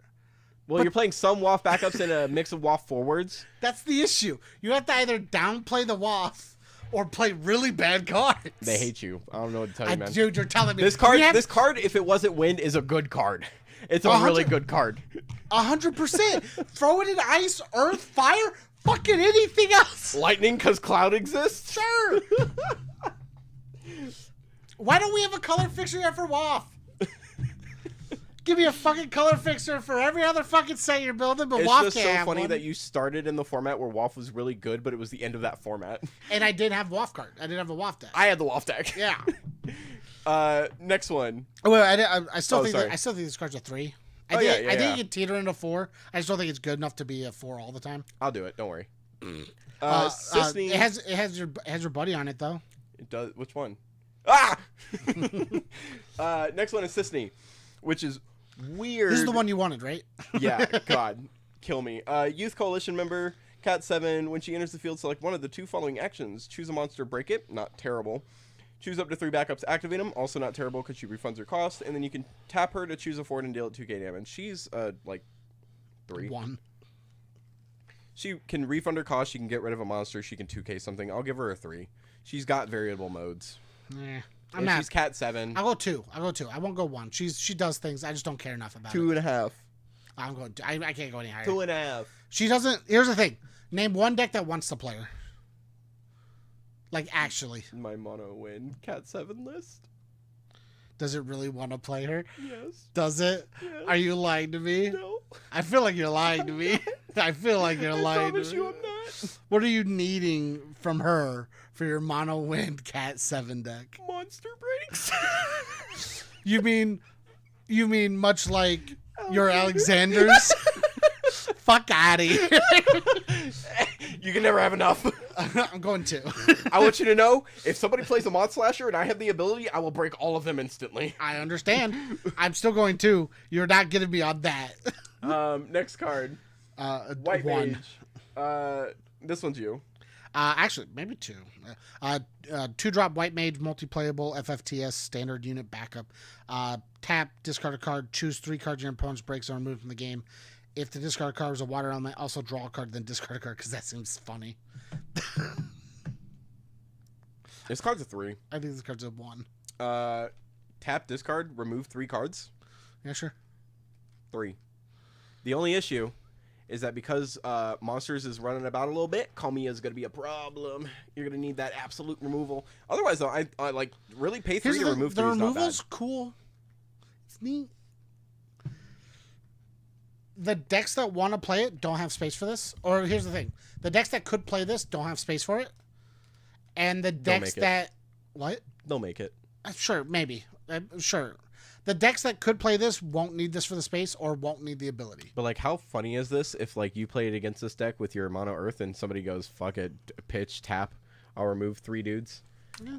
It's real good. And, like, here's the thing. I get it. It's very good. You ready for the list of win decks right now? Your Cat 7 deck? That's not an actual win deck yet. Sure, but... It's close, though, because here's the thing I'll let you know. There. You don't need this White Mage for it, right? You get to play Earth if you want. And you have Mist Dragon, a much better one. Well, yeah, because Mist Dragon hits a whole break. Mono Wind, not going to touch it. Icewind Storm, not going to touch it. Right? Are you going to play this in your in Water Wind Dancers? No. I'm too invested in playing Dancers and Water Wind Dancers. I get it. I'm just going off things that, like... Plus, it doesn't matter in Dancers, in my opinion. I think Dancers is a... What wind deck has need of a White Mage that does this? I don't think it has need. It's a tech card. You don't need a tech card. Sure, but like what I'm saying is, like, no deck wants to play this. Do you think it would ever feel bad to remove 3 cards out of your opponent's break zone? No, but I feel for essentially 3. 3 remove 3. Mist Dragon feels much better. 3 remove 3. Yeah, okay. Mist Dragon was a problem card they printed, and they're not going to get rid of it anytime soon. We all agree that Mist Dragon was a problem card. So, like, everybody's going to use it. But, I mean, certain decks aren't going to use it because they're not playing that element. I think this card's a 3. I think I'm going 2. 2.5. 2. Come on, you can do it. I can't. I'll name me one deck that would actively want to play it. It's a tech card. You can't name a deck that's going to actively want to play a tech card. Then, name a deck that has the active space where they might want to play this. Like Road Trip Boys. Do you think that's an active deck right now? You said name a deck that would actively want to play that. You think Road Trip Boys needs this card? I don't think it needs it. It's a tech card. You don't need tech cards. Would you play this at least a 1-of? Yes. Would you? Yes. I play Gestalt Emperor at a 1-of in Lightning. Why wouldn't I play this card? They're both the same thing. Dragon. They're Mist Dragons. Yeah. Why wouldn't I play Mist Dragons? Dragon. Whatever. 2.5 it is. Yeah, we got him. I'll give it to you for Road Trip. Next card. Sonon. He's got a full art. It's really pretty. I want to fist bump him so badly. Sonon, 4-drop 9K. Hella overcurved. Warrior, Cat 7. If you control a card named Yuffie, Sonon and card named Yuffie you control gain haste. When Sonon forms a party with card named Yuffie and attacks, activate all the backups you control, draw a card. Better Aerith. 4. There's too many good Yuffies to play. Yuffie's too easy to get out, especially with what we got now. And Sonon himself is undercosted for his power and can't be he can be Ratu, but he lives 4. it. He's a 4. You know he is. Yeah, you played against it. You can't even argue. It nets too much value depending on how you play him. For those of you who looked at this card and just kind of threw it away because you didn't care enough, or who actually like Yuffie and Sonons and all that stuff, the go-to is to play the 2-drop ninja Yuffie that says when a ninja deals damage, you draw a card, because she is a ninja, so she counts. So you party with both of these, which will give you a 14K coming in. You get a restand and draw off Sonon. If it touches, you get the draw off Yuffie. And then later in the game, you can swap to the 5-drop Yuffie. We all know the glorious signature Yuffie that now restands all your forwards, as well as Sonon restanding all your backups. So you draw a card and restand your whole board basically on party, and then your Yuffie's untargetable, and your Sonon's already hard to deal with. And the funniest thing about it is because Final Fantasy is such a cool game, and they decided to give us Sarah FFL, but under Cat 7 and under Wind, we have Sid Highwind, who searches out both of them on turn 1. For you to then splash them down on turn 2. Or, if you're going second, you can splash them down that turn. Yeah. Real cool. Cards of 4. Instant 4, in my opinion. And I just... if they make any other gross Yuffies, this card just gets better. Next one. Bart's. Bart's is an 8-drop Wanderer, Warrior of Light, Cat 5 forward. This card is not an 8-drop. It says 8 up there at the top, I think. I don't think anybody's actually using that. You can pay 3. I actually don't think anybody's playing this. You can pay 3 crystals instead of paying the CP cost of cast Bart's.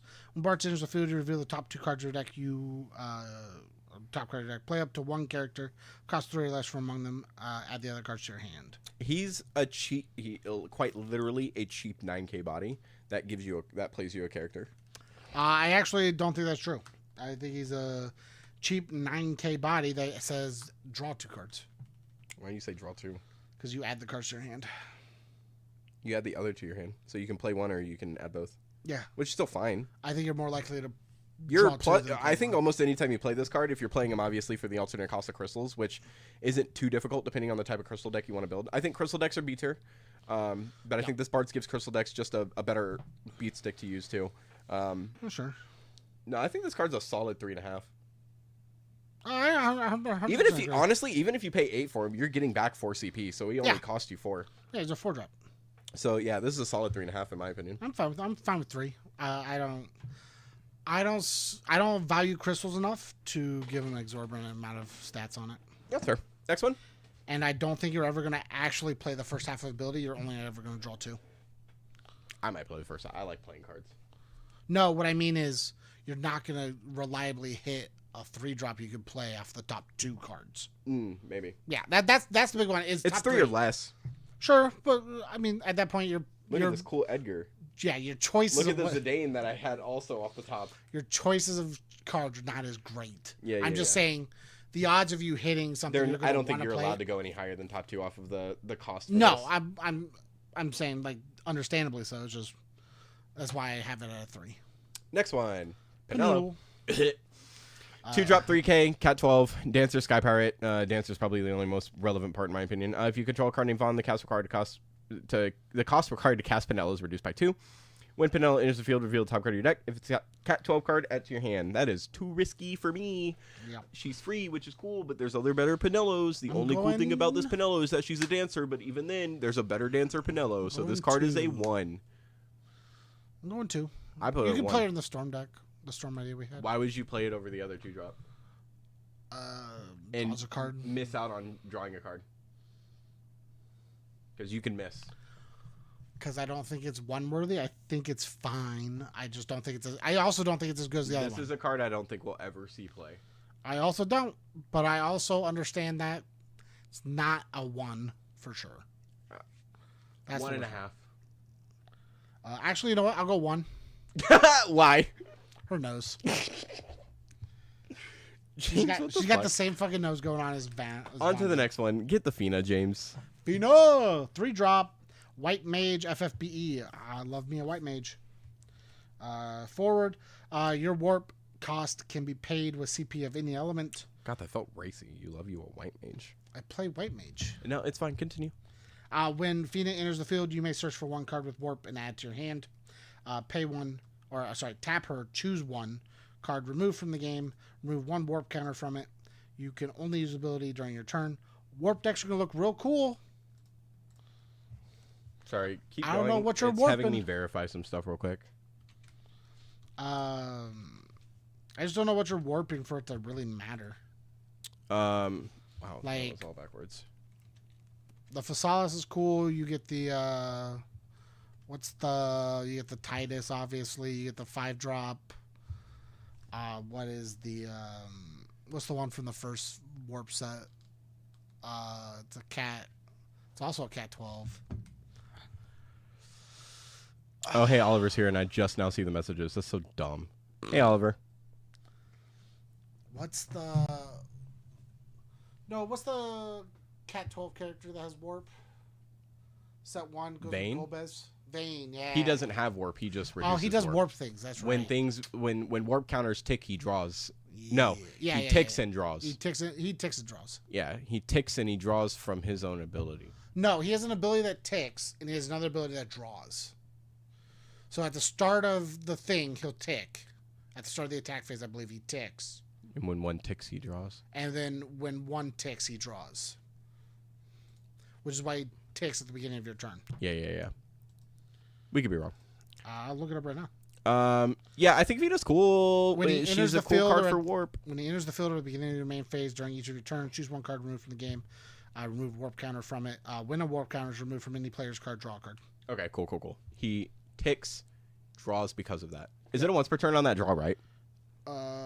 I accidentally just closed my thing, so give me a second. Yeah, I think the draw's a once per turn. I also think so. I think both of the abilities are a once per turn. Oh, yeah. No, actually, the first one might not be. Start of main and on enter. On enter. Technically, it's only once per turn. Unless you somehow enter at the start of your turn. I'm just saying, I don't think that one's technically a once per turn. Sorry. So my thoughts overall on Fina. I think Fina's a really cool card. I'll put her at a 3. It's just more warp support, and I think warp needs it. It's a mechanic that they kind of just made and left dying in the water. Kind of like crystals. And they give crystals more though. Yeah, they keep trying they to gave make crystals a whole deck.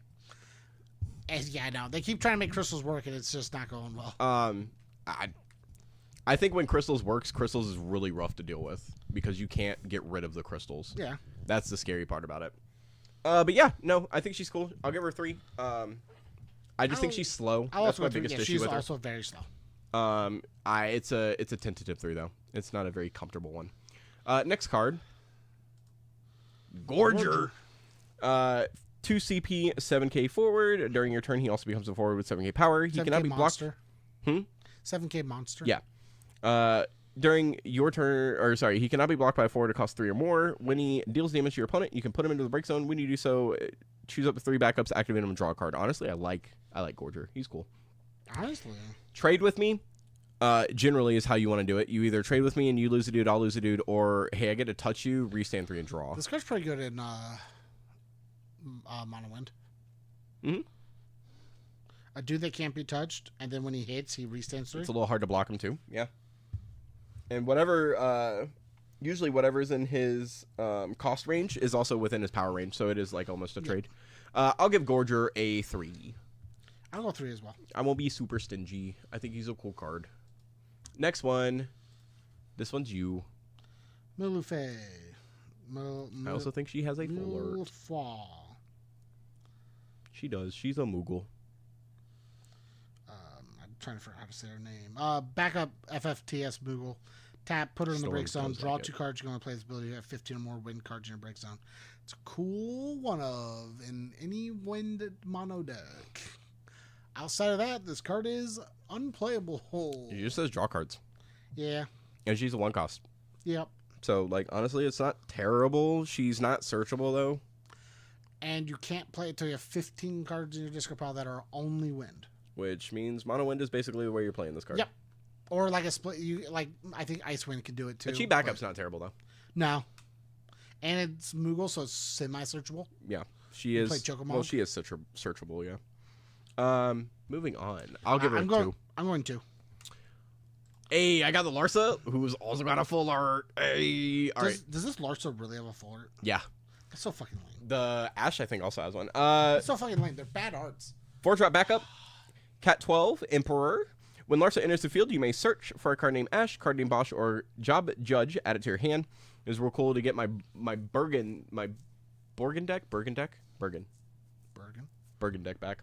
When a Cat 12 forward you control is put from the field to the break zone, you may put Larsa into the break zone. When you do so, add it to your hand. So it's basically a Lunafreya. It searches, and then when your dude dies, instead of playing it like Lunafreya does by breaking herself, you just add it back, which I think is fine. I actually still think you play the other Larsa. Unless you're water one? Yeah. Well, unless you're wanting to eliminate water backups. And realistically, searching a Bosch is real good. Searching an Ash really is weird. real good. Sky Pirates moved to being like a mono wind storm deck, but Cat 12 moved to being an Earth Wind like team deck, almost like a party deck without parties. Without parties. It's really weird. I'll give this card a solid 3.5. I'll go 3. I think its ability to just pop itself to pick a dude back up is really good. I'll go 3. So it's still got lasting value. Next card, you're up. Limeline. I think that's 2 L's. Limeline. Oh God, I wish I didn't do this. 2-drop the 12 Cat 14 backup. She's your color fixture. The cost required to cast the 12 can be paid CPs of any element. Tap her, put her in the break zone, choose 12, and it gains this forward. This character can't be chosen by your opponent's abilities until the end turn. See, I get that they can remove the dude, but that's okay by me. It's the same as Lunafreya. If they want to waste the removal on that, that's fine. I mean, it sucks I lost the backup, but at least the backup has the ability to do something. Yeah, this card's in its deck, it's a 4 because it fixes your colors. It's just a base 3. But at base, the card is like a 3. It's a color fixture, so base 3. It's necessary for this deck, though. Yeah, so in this deck, it's a 4. But, otherwise, yeah.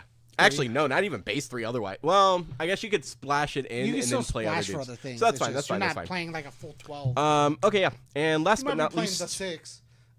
For wind, we have Dragoon 2. Garbage. We'll just unanimously say 2. That's okay.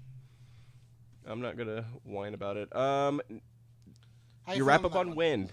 Oh yeah. Wind has some. Let me just pull this up here. Wind has some really cool cards. I think Alexander's nuts. I think he's fine. I think being character makes that card much better. That's why I think it's nuts. I think Sonon's insane. Yep. Bart's is cool. It's not. It doesn't have a lot of cool things that stand out, like things that make me go yes. Here's the biggest issue I have with it. It's got a lot of neat things. Wool 7 said play cool dudes, pop off. I don't feel that way when I look at this card, right? Wool 7 says pop off. What card? Wool 7. Yeah, no, what card that you're looking at? Oh, sure. I don't look at Bart's. I look at Bart's and Wool as they should have been the same thing. Oh, I don't. I don't see Bart's popping off. Wool pops off. Bart's is literally just a crystal outlet, but I think he's one of the best crystal outlets. I mean, pay 3 for a 9K beat stick and draw 2 is pay 3 for a draw 2 is nuts. And it's no CP of your hand, so like just progressing through the game naturally, like build 3 backups in the next turn or that same turn you go cool. I'll put this dude out. Are you able to split this? Split what? This video. Why? Do you have work tomorrow? Yes. What time do you have work tomorrow? I work every morning. If the stream wasn't going, are you calling in? We could do a bunch of stuff. James, no. You sure? Yes. We have another video we should do. Nope. Oh no. What is it, James? It's new band list. Oh, we got a new band list? Fuck! Why are they doing it now? Stop looking at it, James. They put Yuna on it, didn't they? There are 4 cards that are adjusted by the ban list.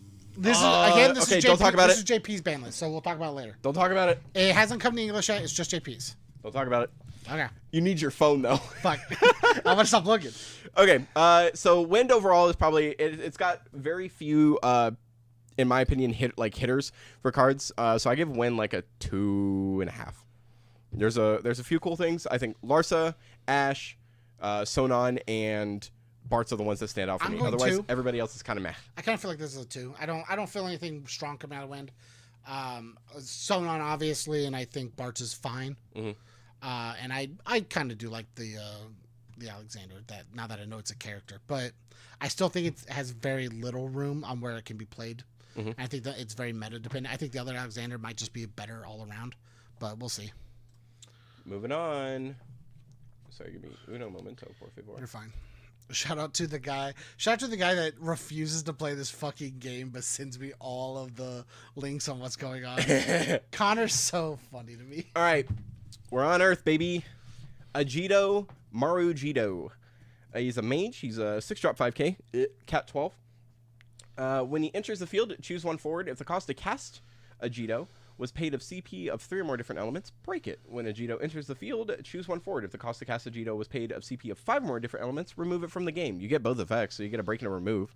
For 6 cost 5k feels bad, though. I actually think the worst part about this is that you have to cast it. I think that's the only way this card works. Like, how else would well, you... in terms of, like, a card in general, I would have rather this card do something similar outside of this or that, so that way I can play it off of Rampier. Because I saw all the Cat 11 stuff and I went Rampier deck. So honestly, in my opinion, I give this card like a 2.5. It's got potential, but it's too expensive and it's real easy to just bip off the board. I guess the bip off the board doesn't matter because he's an ETB, so you just have to stop his ETB, which still feels too easy with things like Yuna floating around where this is a 6 cost already. So yeah, it's still 2.5. Really cool effect, but it doesn't matter if they just tell you no. Next one. Yep. Card's cool. Color fixer for Cat 11. Sorry. He's texting. I was talking to Connor. Good thing we're in a live stream. Yeah, I know, right? 2-drop Apuru, backup mage, Cat 11, while paying the cost to cast a Cat 11 card. If Apuru is on the field, Apuru can produce CP of any element. I didn't realize it said if it's on the field. Apuru, that's so lame. What if it's not on the field? Can it produce CP? Why is it saying it? I put this card at a 3.5. It would be a 4 if Cat 11 was useful. I'm going 3 just because. The coolest thing it does, and I've said it before, is it lets me play my dancers with Earth. Because all my important dancers, Mayakov and Lilith, are Cat 11 cards. And I think that's real cool. So now I could just play a good Earth chunk, like Earth Water backups and stuff. I just play Earth Water and get away with dancers, and I think that's hilarious. I like Earth Water already as a color combination. You throw dancers into it. Oh, are you ready? I'm gonna one up it. You ready? You could play Earth Lightning. Just off color Mayakov. And off color Mayakov, but you could play Earth Lightning Black Mages. So you get to play 2 of your favorite decks and just go, that seems too many cards though, but it is funny. Yeah, 3. Next one. That one's you. It's a 12. Oh, it is. Off thick. Oh, thick, bro. There. Gnarly. 2-drop EX burst. Does help Rampier. The 12 Cat 14 backup. EX burst when Alphic enters the field. Choose 1 forward your opponent controls. If you control 4 or more, job 12. Deal it 9k. This is literally just Elvis. It is just Elvis. It's actually weaker Elvis. Because when you have 4 dudes with Elvis, you're shooting for what? 3 for each, so 12? 12 usually. This one shoots for 9? It's 9 to 12, yeah. So technically it's weaker Elvis. And it's also in Earth, which feels a little weird compared to all the other elements we've seen. But these guys splash out in like every element, so it doesn't really matter. I think there's 1 backup, 1 forward for every element. At minimum. I actually think it's... We'll have to see, but... I guess, yeah. Maybe you're right. I've only seen 10 of the 12 What do we have? 6 main elements? Fire, water, ice, wind, earth, lightning? Yeah, 6. Yeah, so 6. Yes, 12. Yeah, that makes sense. Okay, cool. Next one. Ingus. Ignis. You're right. Ignis. Dude, it's killing me. I don't have dyslexia that badly. It's just all auditory now. Oh, this one's me. 3-drop 7K. When he enters the field, you may duel 2 active forwards you control. When you do so, choose a forward, deal it damage equal to the total. Oh, I found another duel outlet. When you do so, choose 1 forward, deal it damage equal to the total power of the forward you duel due to this ability. Damage 3, he gains 2k power. Art's cool. Does he have a full art? I don't think he does. No. He doesn't deserve one, but it's cool. Card's a 3. There's a specific card I think that makes this 3 more so 3 worthy, but don't worry, Oliver. James thinks the 12 is, but I think the 12 is actually going to be soiree, like near soiree levels. I hope so. That's what I think. I'm worried it's 2 color split in terms of how it functions. We'll see. Yeah. Next one, Vanille. She does have a full art, and it is gorgeous. And there's only one reason I like this card. Go ahead, James. Take her. Oh, yeah, sure. Vanille. 1-drop Medic Lassie Cat 13 forward. When Vanille is put from the field in the break zone, you may remove Vanille from the game. When you do so, choose a Cat 13 forward in your break zone at your hand. Tapper. Reveal the top card of your deck if it's a Cat 13 at your hand. You can only use this once per turn. She's a cycler. Or not cycler. I don't know what you want to call it. What? Huh. She just draws you a card virtually. Essentially. Depending. She gives me. Sorry, I was trying to think of it. She gives me Luso vibes. Yuri vibes. Sorry, Yuri. You know your FFCC Yuri that says tap, reveal top of his FFCC. It's that. But when she dies, she gives you a dude back too. Yeah. The biggest issue I have with her is one that she's under Earth. Gross. And she's a 4K? No, I don't even care about that. And that we have a Searcher Vanille that's an EX burst that just almost feels better. Yeah, and it just got a full art. Yeah, like a little saddening. Honestly, though, I'd put her at a 3. I think she's really cool. I think in her deck she's really nice because you're running primarily a bunch of Cat 13 cards anyways. You're almost never missing with her. You'll probably miss maybe 20% of the time at most. Used as intended. Next one. Boop. He's got a full art because he's the poster child of the set. I don't see why either. I hate it. Gunslinger in the Abyss, my dude. It's Vincent. It's the name. He's a gunslinger. Here's the thing. They titled the thing and then created the card for it. Guess what? I don't think the card's good. Guess what? At least there's a gunslinger in this set. Yeah. 7 drop 9K, Cat 7. First strike. When Vincent enters the field, deal 9K damage to all the forwards that cost 3 or less. When Vincent is chosen by a forward ability, deal that forward 9K damage. When he's chosen by a summon of your opponents, choose up to 1 forward and deal it 9K damage. He's just He's an Earth Beast stick. He's real good. He's a real good beast stick. You try to touch him and he'll touch you back. I don't think he's box topper worthy. That's the biggest issue is I don't have a problem. He's a board wipe. I'll give it to him. It's just he's a pretty solid board wipe too. It just doesn't feel it to me, you know. And he's got 3 autos. A bunch of the other ones didn't feel like it either. What do we got here behind me? Benwu didn't feel like box topper material. Was that the box topper though? Like box art. Sorry, box art. Oh, that art's so good. The art's cool. This lightning wasn't even good. That wasn't a lightning card. Was that a Sarah? It was a Sarah. Oh, wasn't even good. This Aerith? I was like, don't you dare shit on the Aerith, dude. That Aerith's gross. I'm just going down like the list. The Clive, okay. That Alphanod, terrible. What else I got up here? Cloud, pretty good. Good. Garland. Here's the worst part. That Cloud, utterly useless card. Very good art, needed. Garland. No play. Very meh. Like if they made, here's the thing they should have did for the Garland is made a deck that played him well. They did. It just doesn't play him well. And then the other one's the fucking Zach Lemon Break, and again, not a good one. Good art. It's good art, but like I don't think it's box art worthy. Clive is busted. So what do you put Vincent at? I put Vincent at a 3.5. I went 4. I don't know if I can fully do 4.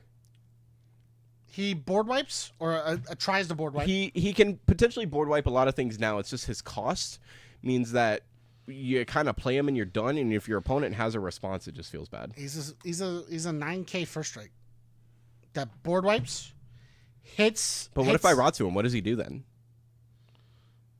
He's still a first striker 9K that says if you try to touch him at all afterwards, you have to take 9K from something.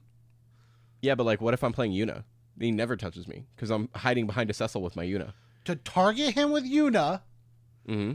Oh yes, he would have to. He would have to target. Then you'd have to pay 2. And then if you do pay the 2, Yuna goes, fuck it, bip bip, pay 1. What happens? And you can't. But here's the thing, Yuna's the problem.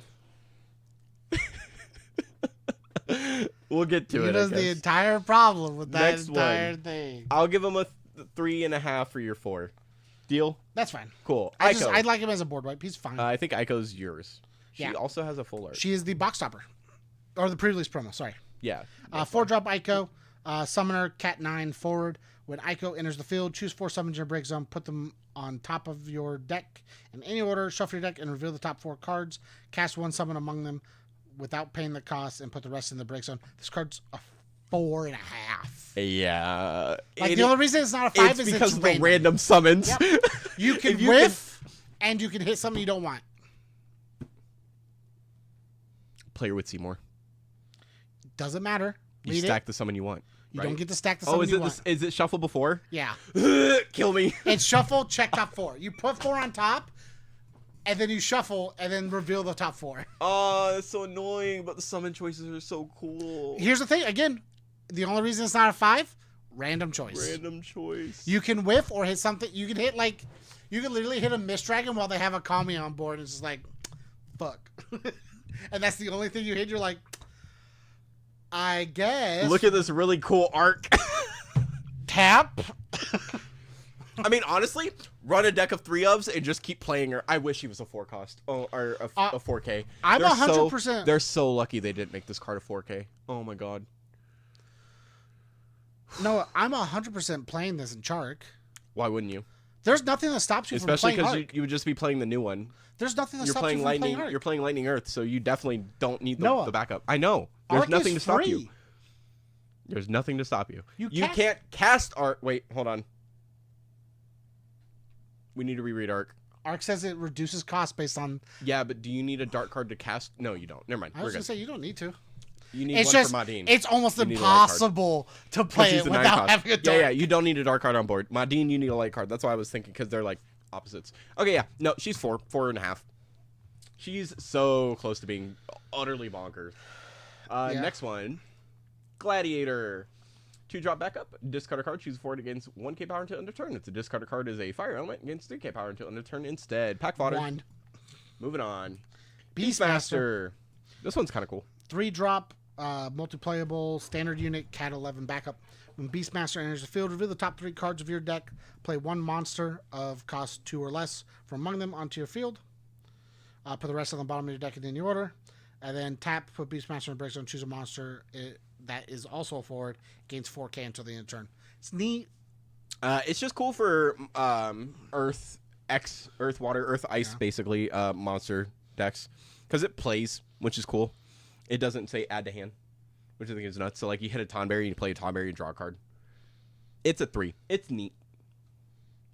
You're thinking. I'm going 2. I don't think You're a monster. I don't think Earth monsters are good enough. And not 2 or less. It's not just Earth monsters, though. Sure. I get it. Water and Ice monsters of 2 or less are probably some of the better 2 or less monsters. I don't think any deck involving Earth monsters or Earth in general for a monsters deck is good enough to need this card. Or good enough to play this card and need this card. I think there's enough good targets in Earth decks that they don't need it. What? No, you're fine. Don't side-eye me. No, I'll side-eye you all I want. Next card. Zangan. 5-drop 9k. Martial Artist Cat 7. Zangan and the card named Tifa you control can use action abilities and special abilities with the tap icon in the cost as though they had haste. They do not have haste. They can only use those as though they did. When Zangan enters the field, you may play 1 card named Tifa of cost 5 or less from your hand onto the field, and then you can tap Zangan, choose a forward, deal a 5k for each job martial artist you control. He's neat. I'm going 2. 3.5. I'm going 2. So he virtually will just give you a 10k shot as long as you resolve the Tifa play. But the Tifa you play, you could play the really good 5-drop that boosts all your dudes and gives them brave, and they can't receive they can't be broken unless they're damaged. Really good. But she doesn't have a special. You can play the most recent one that just says if you can we'll get to her. You can play the most recent one that comes out this set, or you can play the Final Heaven one that just says tap her. I think it's special tap. Maybe it's just no. I think it's special tap. 10k a dude, 10k dull dude, 10k dude, something like that. There's not a lot of Tifas with actual tap abilities, but he is cool. Do you know what else is a cool martial artist? Lice. She is a martial artist. Actually, that's not bad. It's a cool party deck. Cool party deck. Whoa, did I just add more cards to my Sonon deck? Crazy. No, I'm not playing the Zangan in there. Not. I think Zangan. Yeah, I think this is what you Zangan need to know. by himself. A 4-drop Sonon, a 5-drop Yuffie, a 5-drop Zangan, a 5-drop Sid, a 5-drop. We draw enough cards. The issue that I have, and I'm going to scream this out to the ends of the earth, is that Zangan and Tifa are not considered monks. You make them monk. If this was a monk, this card would be nuts. If it said monks instead of martial artists. The reason why they're not monks. Why not? Monks don't have anything else going for them. Just give it to me. God damn it. Next card. Fucking Sharon. Go ahead, James. Oh, no, you said you wanted to share. Nope. She ran. 3-drop. Where'd she run? 3-drop Cat 7 Doctor in the North of Corral. Backup. When Sharan enters the field, choose a Cat 7 character and breaks one at your hand. If it is card named Tifa during this turn, the cost required to play that Tifa is reduced by 3. It cannot become 0. I think this card's mid. No, it's Sharan. It's a solid 2. I think his ability to pick up is what makes him good, so I'll put him at a 3. He's just Polk. Yeah. Do you know what I'd rather play? Polk. Why? Because I just think it's better. How's Polk better? Because of his tap ability? Because he picks up more than... I guess this picks up way more than Polk does. It picks up Cat 7 characters. Yeah. Polk only picks up Avalanche Ops. I think Polk's cooler. No, yeah, you're just attached to Polk. This is just better Polk. I'll put him at 3. You're putting him at 2, so 2.5. Sure. Cool. Next one, Titan. Yep, we're on this train. During your turn, you can dull 2 active Earth forwards you control instead of paying the CP cost to cast Titan. Choose a forward you control, and 1 forward the opponent controls the form against 2k power until the end of turn. Then the form deals damage equal to its power to the latter. So it's like 5 CP Titan, but just cheaper. Yep. And no EX. Which is fine. I'm okay with that. I'm trying to think. What was it? It was... My brain was working on something. I'm believing you. Do you want to keep going while you're thinking about it? Go ahead. Boop. Next card. Dying. I remember. I could swing with Barrett with Brave. This is the Mono Earth deck. I could swing with Barrett with Brave, swing with Wool with Brave, and then tap them both to play this, to have Wool fight something else, and it has first strike. I don't think does the first strike matter in a deals fight damage. Oh, yeah. They don't deal damage. It doesn't matter. Yeah. They don't deal damage. He just deals damage. So he's just got a 12k something. Yeah. Dying. You're up. Dine. Outlaw Cat 7 forward 6-drop 9k. When he enters the field, choose a forward, deal it 4k for each card you discard to cast Dying. So usually you're dealing 8 or 12. Honestly, I think that's fine. It's Earth's version of Jekt. Yeah. That's it. And except Jekt's free. I think it's fine. He's a 2.5, 3. I actually think you might play it out of one of an Earth deck just because it's a 6-drop you can search out. That kills dudes. Yep. Next one. Tama. Does this have a full art? Please tell me this is a full art. Scrolls down and no full art. Fuck. Tama, companion, 2-drop, backup Waff. When it enters the field, select one of the 2 following actions. Gain a crystal, or you may pay a crystal when you do so. Choose one character. Choose one category Waff character in your break zone. Add it to your hand. It picks up characters. That's cool. Yep. It relies on crystals. Kind of weird. Picks up category Waff characters. Come down. You know what I meant. Gives you a crystal, which is like kind of cool, but like it's a little weird. Tama's like why are we getting crystals for Waff now? Couldn't tell you. Here's the other question: why do I need another Earth Tama? Why is it gotta be another backup? This makes the 3rd backup. Fourth and you're still playing the 7-drop over everything else, right? My bad. This makes the 5th backup. There's 2 7-drop Tamas, right? No, there's 1 7-drop Tama. 2 2-drop backup Tamas. Yeah. So this makes the 4th Tama backup. I always forget about the 7-drop because I never play it. Nobody does. It's the closest you get to back attack without back attack. Yeah. Cards of 2. I'm putting card at a 2 because not only is it name clashing with other Tamas, which I just think are infinitely better for you anyways. 100%. It's also the simple fact that I don't see crystals being that important in WoF right now. I'm hoping next set we get more WoF stuff with crystals. Yeah, I mean, you would assume so. Within like the next 3 sets they plan for the these things. life of me. So by next or year. a color fixer. Or a color fixer. Ugh. A Tama color. Here's the thing. I'd be fine with a Tama backup if it was a color fixer. I wish this would stop squeaking. Oh my god. Yeah, I'm also going to. I was saying this. I think I was talking to Connor, or I was talking to Chris. It feels like they made all the WoF cards throw-in cards, to where you throw in a packet of WoF to put in any other deck you're playing. Mono Ice. Here's a Sid WoF. Here's a cool Snow and a Searcher, and here's the card that says get a crystal, discard a card. Here's a little packet of swap for you. I fucking hate it. Next up, we got... It was me all along. Dio. This is your card. Is it? Is it really? Yeah. Okay, Dio, 3-drop, Park Director. This man should not be allowed anywhere near a park. Cat 7. You don't even know what the park is. When Dio is blocked, or when Dio blocks or is blocked, he gets 3k power until the end of turn. Pay 3, choose a forward. It gains this forward. Must block if possible. Must block Dio if possible until the end of turn. 1, even though it's one of Noah's favorite type of decks. Force fights. Yeah, but it's bad force fight. Yeah, I know, but you built like an entire deck around force fighting. I did. It was real funny. Yeah, I'm going 1 as well. Cool. Next one. Tufa. A 4-drop, 9k, overcurve. Martial Artist, Cat 7, Brave. If you control a card named Zangan, you can discard 1 card instead of paying the special cost when paying for Tifa's special ability. Relentless Rush, tap, pitch, tap, whatever. Choose a forward, deal 8k damage. If you control a card named Cloud, also activate Tifa. Without Zangan, if you own copies of Tifa, you're more than likely having a Cloud on board anyways. Overall, I think this card's a solid 3. I'm going solid 3 too. With the Zangan? You don't play the forward Zangan. Mm-hmm. You play the backup. Fuck, that's so funny. It doesn't say forward. You're right. This card's a 4. And the backup gives it haste, searches out this Tifa. Having a Cloud's easy. The haste aspect doesn't matter now. Yeah. You already have it. You're right. All right. I give it to you. Good job. Yep. And good catch on that. And here's the thing. You stay under costed because you can do it in 2 separate turns instead of trying to go Zangan into Tifa into doing cool ability. You just play Zangan, search Tifa, and then do it in the next turn. Yeah. Yep.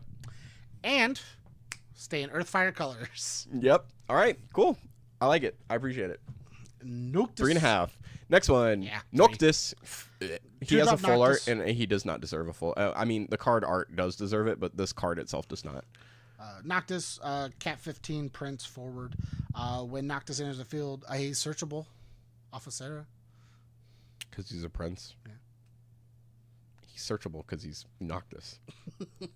Choose a character. When he enters, you choose a category 15 character in your break zone, put on top of your deck. When Noctis enters the field, draw 1 card. He's garbage. He's garbage. 1. The coolest thing you can do is stack an EX burst, I guess. Otherwise, or you stack a draw at damage 3, but otherwise, yeah, this card's like a 1 in my opinion. Do you know what else? Do you know what else doing the Sarah thing it does to search this? It makes the water Luna Freya's playable. Funny. For your Cat 15 deck. I guess. The 2-drop one that says tap 4 dudes and break a dude. That's the only reason we would do it. The 1-drop that protects is nice. I'd rather just play the one that says tap dudes to do things. Next card. This one's you because it's a 12. So Nafika. Take her away, James. 12. When she enters the field or is put from the field in the break zone, choose a Cat 12 other than herself in the break zone and add to your hand. Kind of just replaces herself. Solid. I almost want to say 2, but 3. She's an 8K though, so it's like 2. She's an 8K with no stats. 2.5. I don't really think the pickup matters that much for you. I also don't, and I think she's a little overcosted. Oh, but it's when she enters, so she's a 2-drop. Never mind. I'm sticking 3. Yeah. Enters or is put from the field in the break zone. So she replaces herself and. Oh, she replaces on both ends. Yeah. So. Okay, 3's fine. I'll stick with 2. 3's fine. I can go with 3. 3. Yeah, 3. You were gonna stick with 2? No, well, she's a 2 cost. That's my two? brain's thinking. Okay. Give me uno momento por favor. Next card is my old tab working? Oh, it is. Okay, cool. Bam! Geomancer. Glad you waited for that build up there. Yeah, nothing. Garbage. Moving on. 2. Mandragora. During your turn, Mandragora also becomes a forward with 7k power. When Mandragora deals damage to a forward, break it. And when Mandragora deals damage to your opponent, put Mandragora into the break zone. When you do so, choose one card in your break zone, add it to your hand. This card's really good too. 3. It's just a good trade. Yeah, 3. 3. It kills something as long as it doesn't have first strike, and if it touches, it picks up something. So I guess either way it dies, but you get something out of it. James, overall thoughts on Earth? Lackluster. I don't think Earth has best cards on Earth from this set. Ico, Vincent. Honestly, actually, I think it's just those 2. I think the 12 cards are neat, but I think again it's like a placement thing. Fucking, I'd give this a -1 for the Tama if I could. The Titan's neat. I actually really like the Titan, but I think the tap 2 do things are a little underwhelming. So that's fair. I will give this. I'll give Earth a 3. I think Apuru is really cool for Cat 12 because there's a lot of Cat 12 things you can play. And this card plus Volker, the 4-drop Volker that says when a Cat 12 enters the field, you choose something and it can't block is also not terrible. I think Vanille has potential as a card. I think she's really cool. After you've already searched. Do you know what I think the third best card out after? Because obviously, I think Vincent and the Ico are the 2 best cards out of Earth. Do you know what I think the actual third best card is? The third best card in Earth? If you want to take a guess at what I think the third best card is. Is it Tifa? It's not. Though I do think the Tifa's close. I won't give it to the 12 either, so you can skip those. And I'm gonna let you know it's also not the Apuru because I know how much you like. You know I like a Rampier. Is it Dine? It's not. I hate the Dine. What is it? Oh, I 100% think it's the Mandragora. Oh, okay, fair enough. That card's so mid-good. It's so nice. Mid-good? Yeah. Mid-good. I can't make the joke off that. The 12s are only dependent upon that, and they're only going to be one deck and one thing and only. The Noctis isn't good. The Tifa's mid, because all the other Tifas do stuff. This Tifa is like the new archetype. You have to build this entire Tifa deck around. You don't actually have to build a deck around her, though. Well, I mean, like, you have to build, like, a core around the idea of what she's doing. You just play Zang and Tifa. Sure. Dio's not good. This Tama makes me want to throw myself off a cliff. The Dine's going to be a one-of. The Titan's neat, but like I said, I don't like any of the tap 2s. I don't like the Sharon because who fucking gives 2 shits about Tifa. The Zang is not better than the Fire one. The Beastmaster's not a good card. The Gladiator's not a good card. Ico, Vincent. Vanille's okay, but there's better Vanilles. Ignis is the same thing. Better Ignises. But they have the 12 card, the Apuru, which is only going to be good for a Cat 11 deck that you're never going to see anyways. And the Ajito, Marujito, which is kind of mid as well. Yep. So, like, I think the third best card is just the Mandragora. Cool. I wouldn't count the 12 cards. That's fine. I won't disagree with that. That's why I went 2. I think Earth was kind of mid. We're moving on. To Lightning. Hold on, I gotta scroll all the way up to the top of my lightning stuff. 2-drop Afmal, the Puppet Master of Cat 11. Forward. Put Afmal into the break zone. Choose a forward your opponent controls, duel it, and draw a card.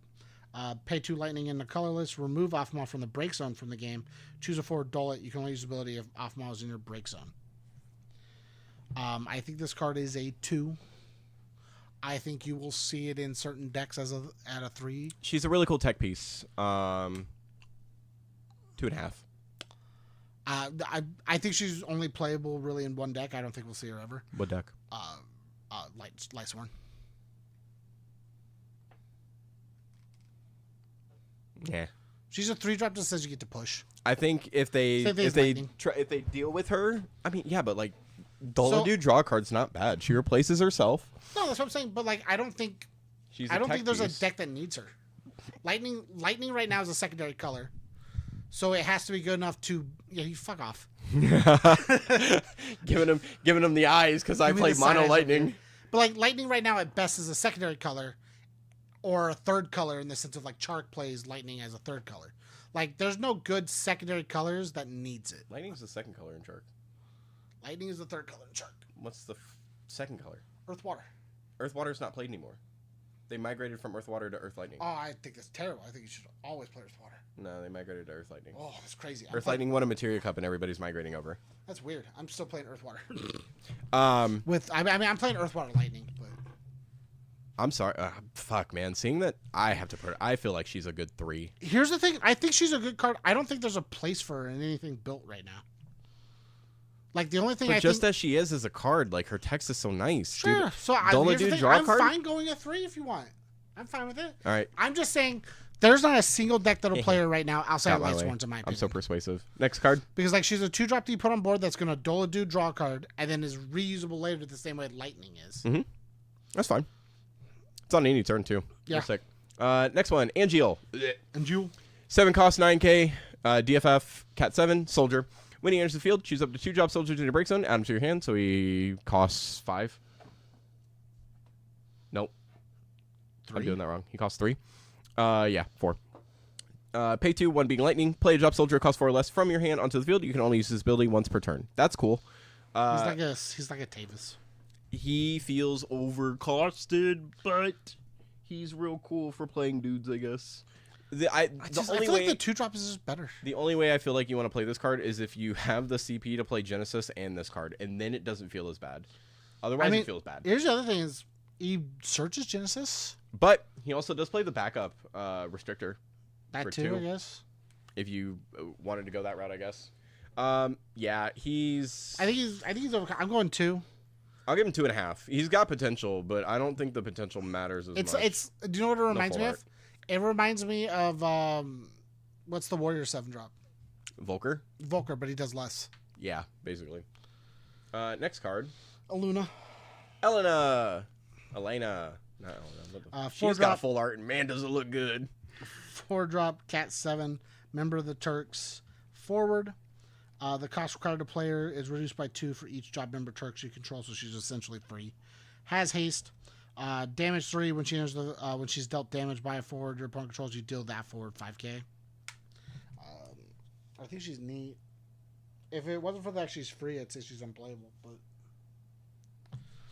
I'm gonna go 2 because I don't like her, but I know Noah has a differing opinion. Yeah, I have a very differing opinion. I would put her easily at a 3.5. Cheap Turks is really good. Cheap Turks is fucking fantastic. And the fact that she has base haste is just nice too. I think one of the biggest issues I've realized with Turks is that they feel overcosted sometimes because you're playing Sung, and then Sung, sometimes he can play you a dude, sometimes he'll whiff, just depends on your numbers and whatnot, but like playing Sung into like another 3 cost into another 3 cost feels bad. And Elena just saying slap her down because you already have 4 dudes out, be it backups or not, or making her still cost the same as the current one that we have, isn't terrible. I also love her damage 3 ability personally, because it what's the word? It coincides. That's not the word I'm looking for, but it works well with Rufus, the 4-drop lightning Rufus that says when a Turk dies, 9 or 5k inactive, so you get to 10k something out of it, which I also think is really nice. So yeah, I put her at a 3. I'm going 2. Not 3.5, but I'll put her at a 3. I think she's super solid. I think the card's fine. She's a 4-drop 7k, which feels a little bad, but like meh. The other one's a 7k, and usually you're probably playing this for 2 or 1 anyways. Next card. Vivian. 5-drop strategist, Cat 16, backup. The priming cost of the characters you control can be paid with CP of any element, which is neat. When she enters the field, choose 1 category 16 forward in your break zone at your hand, and then when a character you control is priming, draw a card. Okay, so I just want to say, text-wise, this card seems fucking phenomenal. Oh, 100%. On just on paper, I think this card's insanely good. This card would easily be a 4 on paper, but when I try to think of this card in application, it drops to a 3. Yeah. 5 cost is fine. Priming with anything of any element's cool, but she doesn't do what Torgal does, meaning they're all in the element. Drawing on priming is really cool. She works really well with Dion for that ability. And when she enters, you get to pick a dude up as well, which I think is sick. Does a lot of really cool things. A lot of really cool things. The issue is, are you ever going to be able to use all those cool things at the same time? And I don't think you can. Effectively. Yeah. You essentially would have to start as like an ice light. The issue I have is it feels like a trap, the same way Dion felt like a trap. Oh, cool. If I prime, I get to draw a card. How many times are you going to prime in a game? Like once? Good news is she's a backup though, so you don't have to have like it's not like Yeah, you don't have to have like a forward out or anything. But like the issue is like you get like one card out of it, which is like cool. But is it really worth putting her out there and eating up a backup space for that? Especially if you're playing this in like a monocolor, or even if you're playing a dual color, it doesn't really affect you that much. I think this only works if you're playing 16 as yeah, you have to play like the full color mix. So yeah, this card's like a 3. Yeah. Next one. Vertra. Is that VR? VRTR8 Vertra? Yeah, Vertra. The first brood. God, Cat 14. Sadly, I'm not at that stage in the game. I guess can't be chosen by your opponent's summons. Oh, sorry, it's a 5-drop 9K. The first brood. Can't be chosen by your opponent's summons. When it enters the field, it gains. Cannot be chosen by your opponent's abilities until the end of your opponent's turn, so it only hexproofs for a turn. When lightning forward you control attacks, choose one forward the opponent controls, dull it, and deal it 7K damage. It's on curve. It helps push game state. It protects itself for that first turn, which I think is kind of important. So I'm kind of just going 3. I'll give it a 3.5. I think the protection's really good. I think it sucks that that you can Ratsu it, but it's a 9K still, so it's whatever. I'll give it a 3.5. I'm going 3. Okay, we can mesh there. Next one, X-Death. X-Death is a 5-drop EX burst. When he enters the field, you choose a card of forward of cost 5 or less and break it. 2. Yeah, 2. Too expensive. The EX burst is the only thing that saves it from being a 1. Next one. Oh. James is playing with his cards. And by cards, I mean his money cards. Odin. I'll steal him. I'm just kidding. Odin. 3-drop. During your turn, you can duel 2 active lightning forwards you control. Instead of paying the CP cost to cast Odin, select one of the 2 following actions. Choose a forward to 4 or less, break it, or choose a forward with LB of cost 6 or less and break it. Honestly, the coolest part is that I can choose a limit break card of 6 or less for the cost of 3 and kill it. Otherwise, I will never see myself playing this card. Yeah. It's my cool. least favorite thing about the tattoos. Mm-hmm. There's never a moment where you feel like tapping 2 is going to be the good thing. Yeah. It also doesn't kill Sephiroth, which feels bad. Next one. Gav. Actually, go ahead, James. Gav is a EX burst 4-drop warrior cat 16 forward. When Gav enters the field, you may search for a cat 16 character and add it to your hand. Now that's neat. 3.5. I'm going to go 3. EX burst character searcher. I get it. 3. 16 sucks. But it says search for my Sidolphus, and I'm not going to cry about that. Actually, I'm going. It searches for Torgal. I'll go 3.5. I'll go 3.5 with you. Searches for Vivian. Character. It does say character. Yep, exactly. And it's an EX. That's what saves it too. Gilgamesh. Next one, Gilgamesh. The worst type of wolf. It's probably the worst Gilgamesh in my opinion. When Gilgamesh enters the field, choose one forward the opponent controls. Deal 3K damage for each CP of a different element you paid to cast Gilgamesh. Feels bad. It's a 2. I'm going 1 actually. It can potentially 6K. It's a 4-drop that feels bad. No EX. Cool art though. You could potentially 12K. Reliable 6K. Yeah. You're up next. Xiphos. 3-drop. Multi-playable 2-drop. Sorry. Hey, what category is that? Cat 10. Hey. Monster. 7K like all the others. During your turn, Xiphos becomes a forward with 7K power. When he's blocked, all the forwards your opponent controls lose 3K until the end of turn. And then when Xiphos deals damage to your opponent, put Xiphos into the break zone. When you do so, choose one forward of cost 4 less your opponent controls and break it. I either break a dude or I break a dude. This card's really good in I'm water reading. lightning monsters. Mm-hmm. Or water lightning captain. Well, you swing. If they block, you 3K, right? Your opponent goes, I'll block. Cool. On stack, you're going to lose 3K. On stack, which of the fins? Pitch it.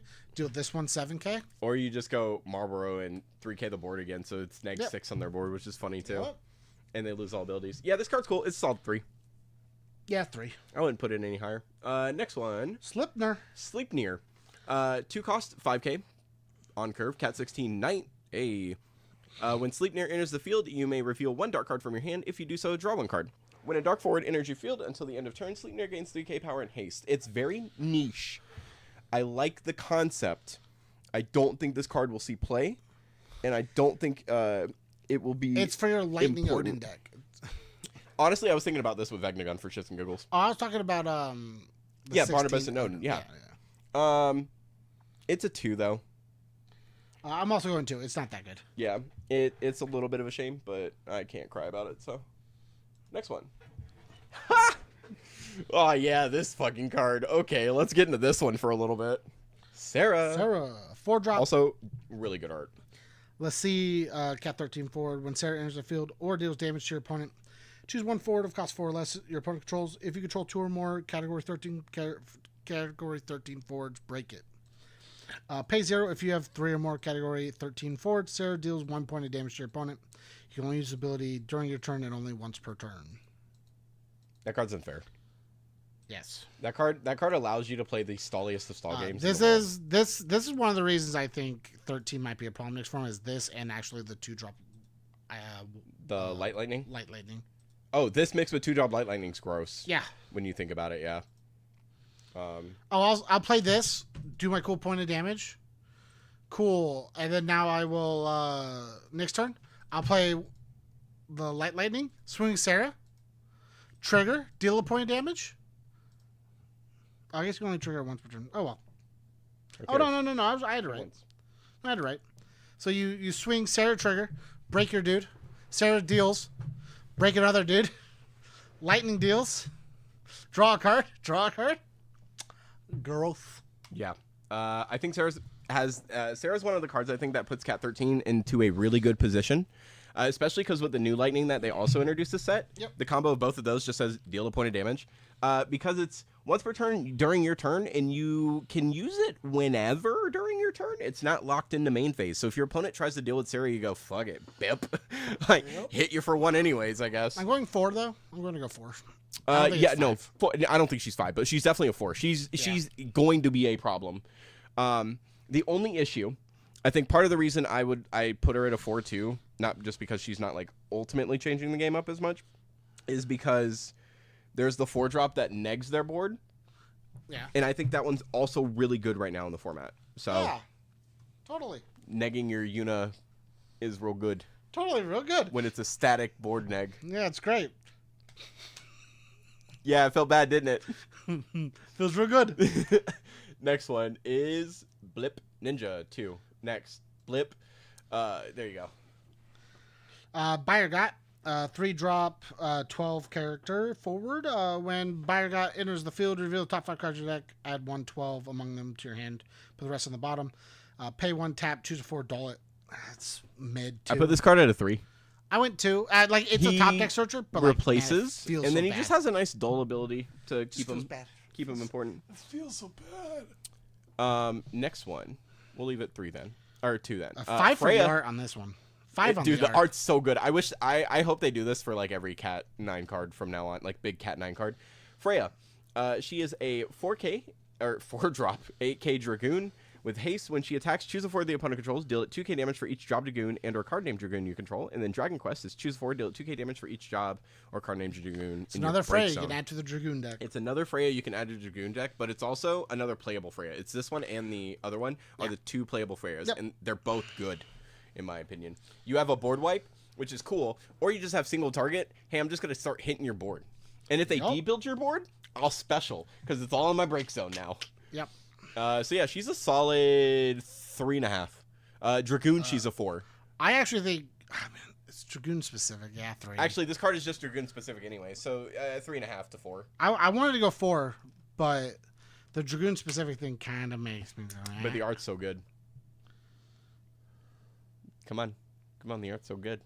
If we're good, what are we doing? 4? I said 4. Oh, okay. I thought you were going 3. Mini Fighter James. Mini Fighter, I actually really like this card. Is a 2-drop multiplayable tactics standard unit backup. Tap, discard a card, choose a 4, dull it. If the discard card is an ice element, also freeze it. I like this. I almost would put this card at a 4, except it's not good enough to be at a 4. It's better than the other ones because it does something initially, and then the thing it does later is still better. Versus the other things like a power creep version of its own ability. I'll hit for 3. In fact, make it 6. Not good. I'll remove 3 cards. In fact, was it a water card I discarded? I'll draw a discard. Not good. Not great. The best part about the card is just to remove 3. Yep.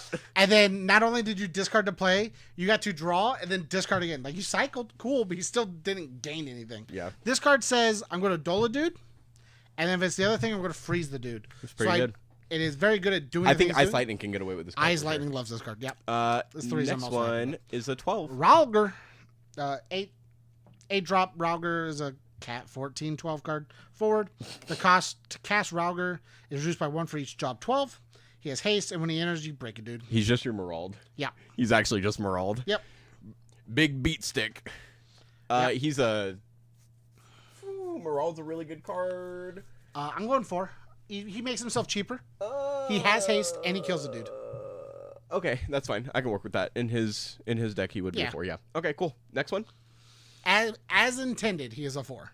Does she have a full art? Ah, she does. Let's go. Does she really? It's so fucking gross. Lightning, baby. I hate this art. It's just video game art. Fuck that. God, Cat 12 is going to be, or Cat 13 is going to be so much fun. 3 drop 6K. Cat 13, Ravager Lassie. Haste. If lightning forming a party deals damage to your opponent, the damage becomes 2 instead.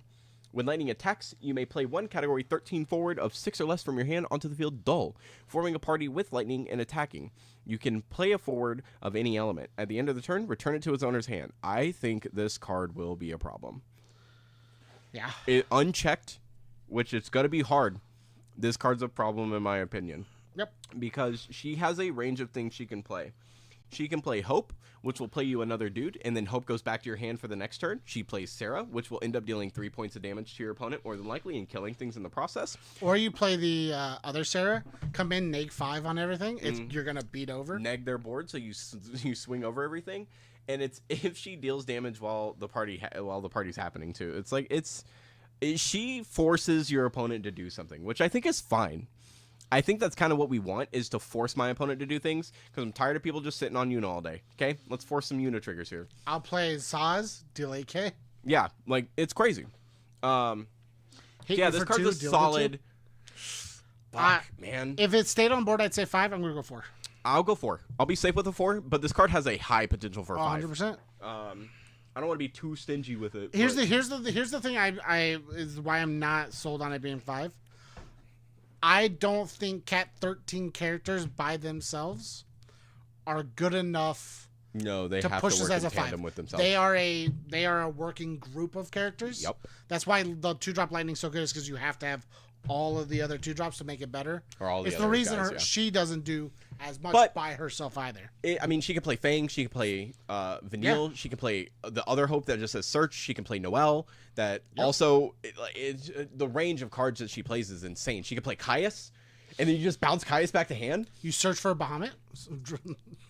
5-drop Caius, search Bahamut, sick. Play Bahamut. Like, it's nuts. It's crazy. There's a lot of cool ones. She's the reason I want to go back to playing Cat 13 with the wind, obviously the wind Hope, because of the toolboxy nature. It's not even wind, it's Wind Lightning Fire. Yeah. It just feels so nice. Okay, yeah. Moving on. Dragoon. This one's actually kind of cool. Go ahead, James. 4-drop Dragoon, multiplayable, Cat 5 standard unit backup. When Dragoon enters the field, choose a job standard unit of cost 3 or less in your break zone at your hand. If you control 3 or more job Dragoon or a card named Dragoon, play it on the field instead. So here's the catch-22, is that it's any standard unit forward of 3 or less that you can play. Yeah. Usually it's going to be a Dragoon. But the cool thing is, Dragoons now have a way to just play their dudes back. And more than likely, you're playing the standard unit Dragoon that says, show 4 Dragoons, break a dude. Yep. And gain haste. Because you showed at least 1. Or you're playing the big beast stick. Yep. And I think it was really cool. In Dragoons, this card's a solid 4. 3.5. I lied. 3.5. I think it's a 3, yeah. I think this card's I think the replayability is really good. I do too. I think this card's a solid 3. And it's a named Dragoon, so it adds towards Freya counts. It doesn't play Freya, unfortunately, because it has to be a standard unit. But, like, honestly, I think this card's super solid. I'm going 3. Last one. Lloyd. I think this card's garbage. Lloyd. Cat 12, Agile Warrior forward. When a job warrior or a card name warrior you control attacks, choose a forward your opponent controls, dull it. Lloyd gains haste at damage 3. He's just a 5K 2-drop. I think he's a 2.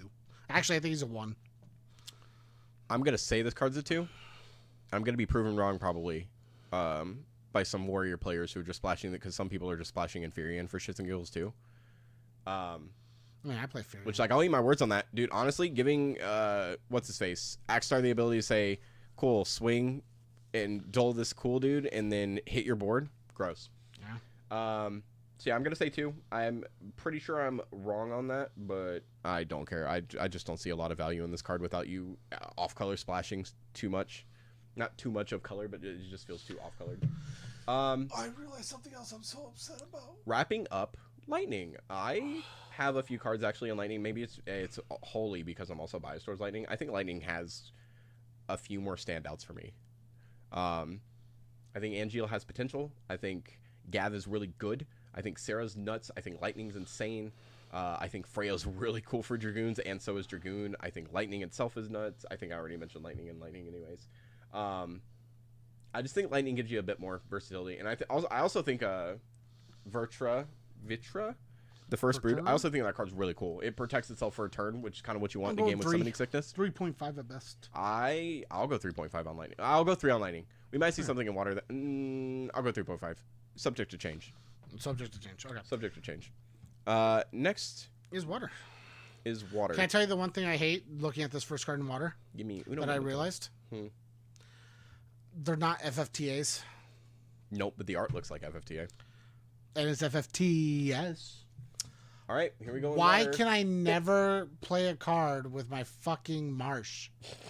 When will they give me more Marsh cards? It's gonna be a while. Gotta be honest with you. I actually could be this year. You on this first one? Yeah, sure. Could be this year, Noah. We're getting a new tactics game. We're just getting a remake. Shh. Don't ruin my hopes and dreams. Okay. Elia, 2-drop Water, Blacksmith, FFTS, backup. Tap, put her in the break zone, draw 2 cards, discard a card. Card's a 2 at best. Yeah, art's really cool. Art, Does that have a full art? It looks like it could. She does. Okay. I figured as much. The art looks like she does. Card, man. Yeah, I'll give it a 2. Next one. Dude, Noah's favorite class. Blue Mage. One of these days, man. 4-drop AK. When Blue Mage enters the field, you may play one monster cost 2 or less from your hand onto the field. Ha! When a monster that is also forward you control is put from the field to the break zone, draw a card. Nice. This effect will only trigger during your turn, only once per turn. You know what that means? Blue Worm draws a card at end of turn. Sure. And on enter. I'm going 2. It's a 4-drop. I'm going to say 2.5. Only because cheeky things you do is kill Moth Slasher. To draw a free card? To play a Moth Slasher and then draw a card at end of turn. Or like, Witch of the Fins your Blue Worm, but in response to that, you're going to make Blue Worm a forward. So when it dies, it's a forward. And then you draw a card. Oh. Like, I mean, think about it though. Like, killing your... Like, what's the point? Why not, right? Yeah, if you're going to kill it anyways... I'm not saying it's a bad thing. I don't think it's worth it. It's like a cool one-of card to throw in. Sure. But it's not a necessary tech, or it's not like... It's just like a cheeky tech. It's like, haha, funny. I'll give it a 2.5. Next one. Azdaja. 5-drop. He's part of the first brood. Cat 14 forward. When Azdaja... I'm just going to call him Az cannot be chosen by your opponent's summons ability or summons. When Az enters the field, Az gains the ability that he cannot be chosen by your opponent's abilities until the end of your opponent's next turn. So he has the cool same first brood thing of a whole turn of safety. Mm-hmm. And then when a water forward you control attacks, choose one forward your opponent controls, return to your opponent's hand. Or return to the owner's hand. It's neat. I don't like bouncing the hand anymore. I don't either. Bouncing the hand feels bad. Unless I can get the cards out of the hand immediately, which usually you can't. It's real cool, Tros. It's a cool card, but it just doesn't feel good. Tros says draw a card and do it. So. Yeah, there's a Tidus that would also draw you a card. It just doesn't feel as good. Yeah. I give it a 3. I like the lightning one better. It does things. It kills things instead of just gives them the card back. I'll go 3 because if it wasn't for the way the game is right now, it'd be a fine card. Yeah, except for, the 3 big decks don't care if you bounce things back. Yeah. And what you bounce back probably doesn't matter anyways. Next, Idolus. Cat 15, baby. When Idolus enters the field, choose a category 15 forward to cost 5 or less in your break zone. Play it onto the field. Pretty good. Tap, put him in the break zone. Choose the forward to 5 or less the opponent controls. Return it to its owner's hand. Garbage. He's just a more generic version. He's a more titled, category specific version of the 6-drop fire one. Instead of it being fire forwards of 4 or less, now it's just cat 15 forwards of 5 or less in an element that sucks ass for cat 15. Do you know what it is really good in? My Marv deck. You don't play water. I play Maya right now, which opens up Leviathan It opens up Une. All right. Yep. Moving on to the next one. It opens up Thornton. Go ahead. Read Garnet for me. Sure. He's like a 2, by the way. I'm going 3. Only because I like him. Because Marv. Yeah. Garnet, 2-drop summoner. Worst type of WAF. Pick the Logica. Cat 9 forward. When Garnet enters the field, you can dole 4 active characters you control. When you so choose, 1 forward, put at the bottom of the owner's deck. Card's mid at best. She's a 3. I'm going 2. I give her 3 because she combos well with another card. Which is? We'll get to it. Okay. I'm going 2. Dole 4 active characters. Golly gee, I love this active dude going dull, don't I? Yeah. Next one. Old Snapper. Backup proprietor of the Happy Turtle. When Old Snapper enters the field, place 3 flyer counters on Old Snapper. You can tap, remove a flyer counter from Old Snapper, and put the top card of your deck into your break zone. Look at that, Lights Worn. You can also tap and put them into the break zone and choose up 2 cards in your break zone and add them back to your hand. You can only use the ability if there are no flyer counters on Old Snapper. He's a 2. He takes too long to be effective. And by that point, your opponent's definitely got responses. Definitely going 2. Yeah, if there was just a way to remove the counters, I'd be down, but there's not, so. Yeah. Not quick enough, at least. Next card, Chemist. Chemist, 2-drop, multi-playable, standard unit, Cat 5 backup. Tap, discard a card, choose a forward, it loses 1,000 power until the end of turn. If the discard card was a wind element, it loses all abilities until the end of turn. 2. 3. 2. 3. 2. If you're playing it the way intended, 3. 2. You don't think losing an ability, making something lose an ability is a good thing? Yeah, but there are both wind and water things that are better. Sure. Porum. Mm-hmm. Aerith. Once per turn, stuck on one dude. Dancer. Oh, yeah, the water one. 2. Thank you. But not because of those. Okay. Because Andre and a Cat 7 just is blank aboard anyways. Yeah, cool. Andre and your Old Snapper. Yep, I mean, honestly. Next one. Thaliak. That's me. Or Taliak. Maybe Taliak. 3-drop, 12. It's a 5k Cat 14 forward. When Taliak enters the field, if you control 4 more 12, your opponent selects 1 forward they control and put in the break zone. You draw a card. It's real good. It's Lena. Rheognosis. Choose 1 forward of cost 3 less your opponent controls, return to your opponent's hand. I like Rheognosis more. Rheognosis? Because Yeah. it was so bad? Yeah. Yeah, okay. I added more letters. I just didn't think there was enough. In his deck, This card's a 4 in that deck. 3.5. I don't like bouncing cards. 3-drop that says draw a card and get rid of a problem? I don't like bouncing cards.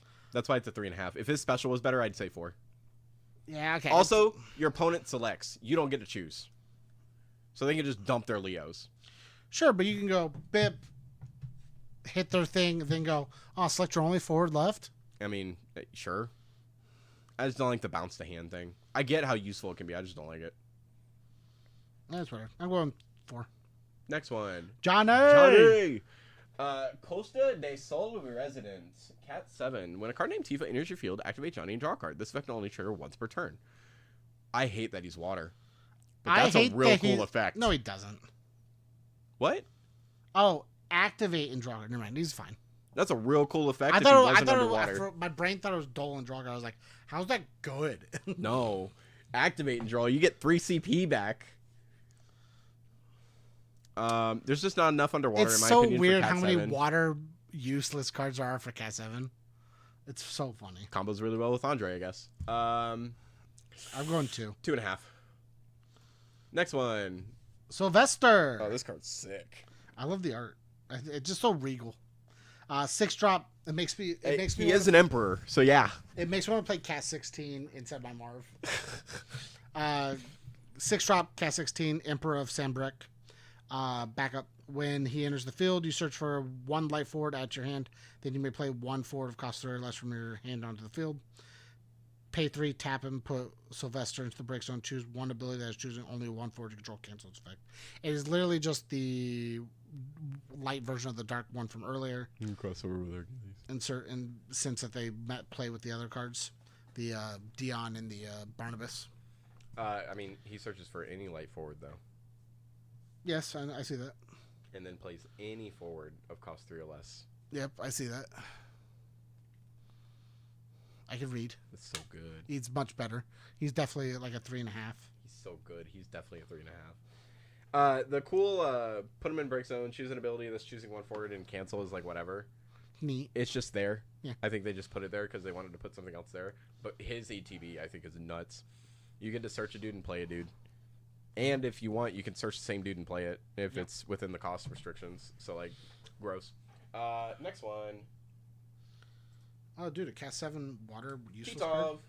1-drop Fairy Captain. When Titov enters the field, look at the top 3 cards of your deck, return them to the top of your deck in any order. Honestly, not gonna lie, kind of a 3.5 for a 1 cost. I get to reorganize the top 3 cards of my deck. 2. I get to reorganize the top 3 cards of my deck. I know what I'm drawing. I'm going to. Or what I'm hitting. Do you want to know where I'll make it a 3? Mid Privia. Because mid. Why? Oh wait, she looks in the top 5 anyways. Who fucking gives 2 shits? Depressing. Next one. Ah, The I broken wish I had card. this. The broken card. The enabler. That's what he is. He's an enabler. I want you to know he's enabling. All right. Yeah, he is. You want to do it or me? Go ahead. All right, cool. Titus, baby. Cat 10, 4-drop. Guardian, DFF. Also being DFF for some reason just feels bad to me. EX Burst. When he enters the field, you may search for a card named Yuna. Add it to your hand. If a card named Yuna forward you control is dealt damage, the damage is dealt to Titus instead. Damage 3. If Titus is dealt damage, reduce the damage by 2k instead. Enabler. Yeah, those Brynhilders are not touching her anymore. 3 of. Yeah, easy. 3 of EX Burst. Searches out one of the best cards in the game right now. Protects one of the best cards in the game right now, and has protection of his own as well in his own category, and his own element of water under Orin. And the funny thing is, if you're gonna try to deal damage to my Yuna, Titus will take it. You want to deal damage to my Titus? I'll just put a Ronzo counter on him with Kamari, and then he never receives the damage. Like, what? Why did they make this card? Like, 3 sets ahead is the planning or something that I've heard. Maybe, maybe not. I think this card's dumb. I think the reason Light Titus wasn't busted is because it was a light card, and you don't want to put 2 light cards on board like that. It's a little scary. The one that says search for Waka, Yuna, or what's the last? Or Orin, or no, Jekt or whatever. Like that's a really cool card. In title, sick, nuts. But like, then they just gave us a 4-drop Water Titus that's that's on curve. That protects Yuna. Searches Yuna. I just think it's crazy. Searches the gold one. And he's searchable by so many means. They gotta stop giving us good Tituses. At this point, I should just take the 5-drop out of my deck and thrust this in and call it good. Just play a bunch of the 2-drop dudes and the 2-drop Waka and go, cool. Every time you try to touch me, I'm just gonna real counter something away and Yuna everything else. Like, it's gross. This card's a 4. Yeah. Not spoilers, sorry. Next card. Nemea. Backup 12, Cat 16, EX Burst. When Nemea enters the field, you draw a card. Pay 1 tapper, draw a card. You can only use ability if you have 4 more of the 12. She's really neat. I hate that she has to pay 1 just to draw a card. I think it's fair. 2. It cycles. Unless you're just tapping 2. Pay 1, tap her. So it's pay 2. To draw 1 card. Which sorry, when you say cycle, I imagine you're ditching a card to grab a card. Sorry, it cycles turn count. Like you're technically plus 1. You're balancing. Yeah, you're technically plus 2. You're just digging deeper in your deck, which I think is fine. Yeah, you're technically plus 2. The reason they did this though, it's because every other is because, in my opinion, Tataru's too broken. Tataru's too broken. I played with that card in a deck made for that card. Tataru felt too broken. There were so many times I go, I have so many cards in my hand. Draw 1 Tataru, I can play more shit. Like, it felt bad. Yeah. I get it. I get why they had to give it a cost. If it just said pay 1, it'd be stupid. It has to be pay 1 tap because it would just be the same thing. Next card. I'm glad I actually get this next one. 8-drop 8K. She's one of my favorites from this. Ashura. Manusia of War. Sorry, I'm gonna butcher names. It's a primal, really cool. Cap 14. When Ashura enters the field, you may return 1 character other than Ashura you control to its owner's hand. When you do so, all the forwards other than Ashura lose 8k power until the end of turn. When Ashura attacks, choose up to 6 forwards and lose 4k power until the end of turn. You're like, why am I paying 8 for this card? What's the point? Nah, you don't, brother. You just put it in a Leo deck and you call it good. This card in Leo's nuts because you just bounce Leo back to play him again the next turn anyways. This card's a solid 3.5 in my opinion. Actually, just off face do you know what you play it off of? Mid. Scroll up a little bit. Scroll up a little bit. I can't scroll up. I'll scroll up a little bit. Is it mid? The Yeah, next I card. figured it was going to be mid for you. I think it's just really good to play it off of Leo and bounce Leo back to hand and then replay Leo again and then just play something else afterwards. I think it's really hard to deal with 2 Leos back to back like that in my opinion, but Losing 8K is real strong. yeah, it not only does it basically board wipe, it also says whatever you put on board gets negged 4. Crazy. Yeah, solid 3.5. Next. I would also say 3.5. A little over. I would say 4 if it was If it did a 5K neg, I would almost put it at 4. if it was a 4 5K is not killing. neg, or if it was like a 6 drop instead. Mm-hmm. Just like slightly cheaper. Next one, James, mid Previa. Mid Previa. 9 drop, Cat 5 Engineer forward. When they enter the field, due to your cast, you have to cast it. You have to cast it. Reveal the top 5 cards of your deck. Play up to 1 forward, up to 1 backup, and up to 1 monster with a total cost of 8 or less among them onto the field, and put the rest into the break zone. I don't think we get a Hercules crossover, Oliver. Mid's cool. It's expensive. I don't like that it's expensive. We talked about this earlier. Do you know what mid Privia plays? Leviathan. Not Leviathan. The fucking Ashura. Ashura. The issue I have is that he costs 9. Yep. At face value, this card looks terrific, but it costs 9. He is 2K. Yep. All of that is tied into 1 auto, Yes. which means Yes. bip with Yuna once, and you're probably not paying for that. No. Get Ratsu, It is. and you're It is eating 100% shit. a deck where you are like, I don't win against meta things, but versus things that aren't meta, Or we're playing sick if you're combos. playing ahead, this is fine to drop playing ahead, obviously, because it'll help cement your spot more than likely. Or a turn 1 play. I mean, shit. Fuck it. Drop hand. Drop hand, build board. Hope you hit 3. Yeah. Look, cross fingers. It is top 5, so like you have chances. But yeah, with a total cost of 8 or less among them. So you have to add up to 8. But yeah, otherwise it's like a You can play like 7 drop Thancred. 2.5. Has potential, but just feels too easy to deal with. You can play Because it's all tied to 1 what is it, auto. up to 8. So like you can play New X Death off of it. Yeah, hopefully it's in the top 5 of your deck, I guess. I don't. You can play Dark Sephiroth. Why are you playing Dark Sephiroth? I don't know. It's your deck, not mine. Why does he want me to come? I don't want to. You can play 7 drop Fel Thanos. Just feels bad. It does. Yeah. Next card. Marlboro. Marlboro, 2 cost 7K. During your turn, Marlboro also becomes a 4 with 7K power. When Marlboro attacks, choose 1 forward the opponent controls and it loses 2K power until the end of turn. And when Marlboro deals damage to your opponent, put it into the break zone. When you do so, all the 4s the opponent controls lose 4K power until end of turn. Again, it's just a solid mid card. Yeah. Not too bad, not too good. I think you throw it I in think as the like other a flex one's spot. almost better right now, but It feels very very flex spotty. Otherwise, I'm not going to complain. I'll go 2. I think yeah. it's not as good as the other ones. I'll say 2.5. I feel like water monsters are Feels always a little bit better. under. Next one, Yuna. Fuck.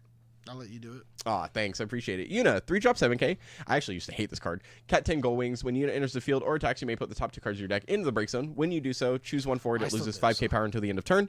Damage 6, garbage. When Yuna attacks until the end of turn, all the forwards the opponent control lose 5K power for every 10 cards in your break zone. So at 20 cards in your break zone, a little under half your deck, you get to neg a board by 5. Yeah. Or by 10. I hated this card seeing it because we had gotten spoiled with that 4-drop Yuna that plays dudes for free and then looks at top 3. And we also have other Yunas that are worth playing, and we still have the light Yuna right now. But because I like Cat 10 and I like playing Cat 10 specifically, this card actually, I always go back to it, is giving me either A, Lightning Water, because it mills cards, so you get Raijin Fujin, which I think are just a dumb combo anyways, or B, we just play Vegnagun, and we either draw it to ditch it, or we mill it out, and we'll hit him with Vegnagun, we'll board wipe him with Vegnagun and go in. Like, it's just funny memes. But she's also free to play off of Tidus, and her ability to neg with Tidus means that I get a neg 9 on something, which isn't terrible. Well, actually, it's more than a neg 9. It'd be 4. Shit, with the full Tidus play, we're getting 8, 13, be neg 13, which is pretty cool. So I'm going to put this card a solid 3. I think she has actually a lot more potential, especially because if you're playing, in my opinion, if you play the Water Lightning version, you get access to Water and Lightning summons, and then when you mill those, your Lulus are active, meaning you can remove summons with Lulu, or your Seymours are active, meaning you have the summon count for Seymour to break things on enter. So, yeah, this card's a solid 3 for me. What do you say? I'm going 2. I hate that it's damage 6.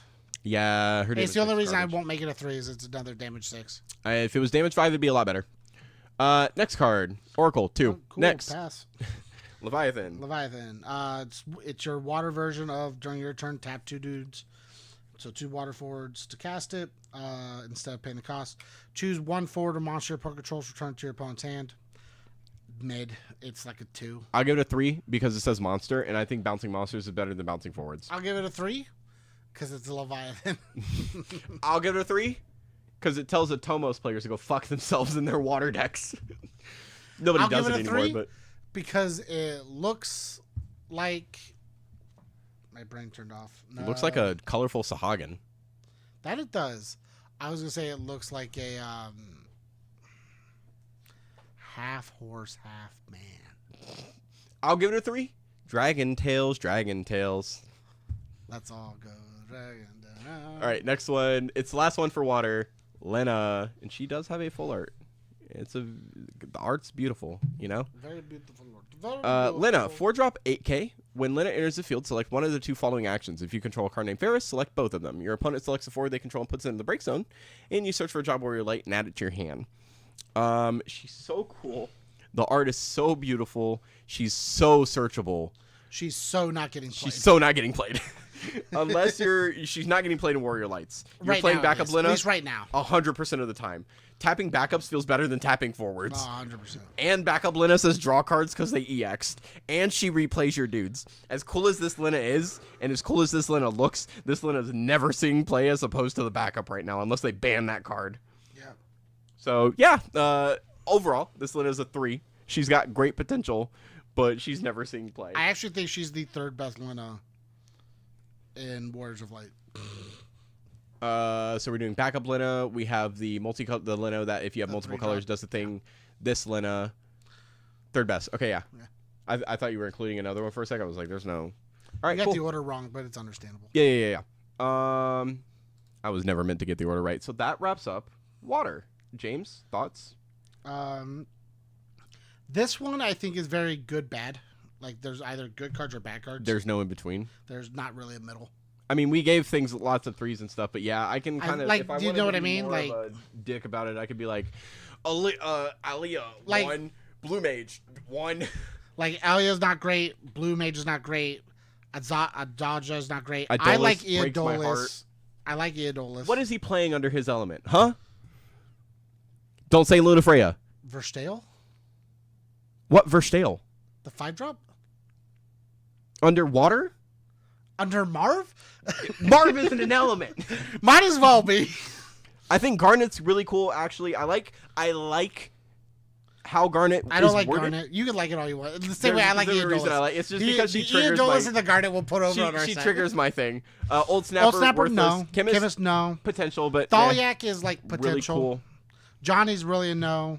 Johnny's so He's much potential. cool. He's a different element. Dude, if Johnny was lightning or fire or Here's the wind, thing, he's cool, not good. if he was any of those elements, He'd so be much like better. the middle ground at best. Sylvester, sick. Yeah. Titov, whatever. Tita's gross. Yep. Luminia on that side, Ashura on that side, Min Privy on that side of them. Marlboro bad. I say Una bad. You like Una good. Oracle bad. Leviathan bad. Lena bad. I Like think it's Una's got literally just potential. like this most of the time. Yeah, I'll just put it in the middle. It's smack dab in the middle of the 3. I'm going 3. Yeah. It sucks. I wish I could give it a little I bit almost higher. want to go 2.5. But now we move on to the end game. the end game. Did I open my? Yes, I did. Okay, cool. So we're gonna start up here. We're gonna move on to it. We're gonna go to me and Noah's only 5 in this set. That's not true. My biggest hits are all in this last. This is a full art. Please tell me it has one. It does. Yeah. Yeah, baby. All right, here we go. You know his favorite card from the set. Rah-La. Cat 14, The Last Mercy. If you receive damage... Oh, sorry. 4-drop 9K.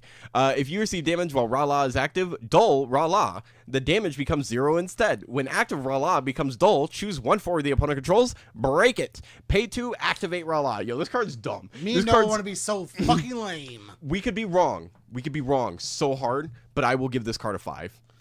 I'm only going for it. It doesn't actually push game state. I don't care. That's the point. You have to have. It's you so have to have toxic. answers. It doesn't need to push game You state. have to have defensive answers, and I think that's harder to do. Mill them out. You have to have better defensive answers. Mill them out. If you to play a deck specifically designed to just say this card lives, mill them out. They're gonna search more than you are, and you're just gonna sit there saying they can't. Okay, touch if you give this a 5, I'm giving one other card a 5, and you don't get to change my mind. What card is it? You'll hear it. We're gonna. Are we? Oh, we're going to it. Yeah, we're going to it. Okay.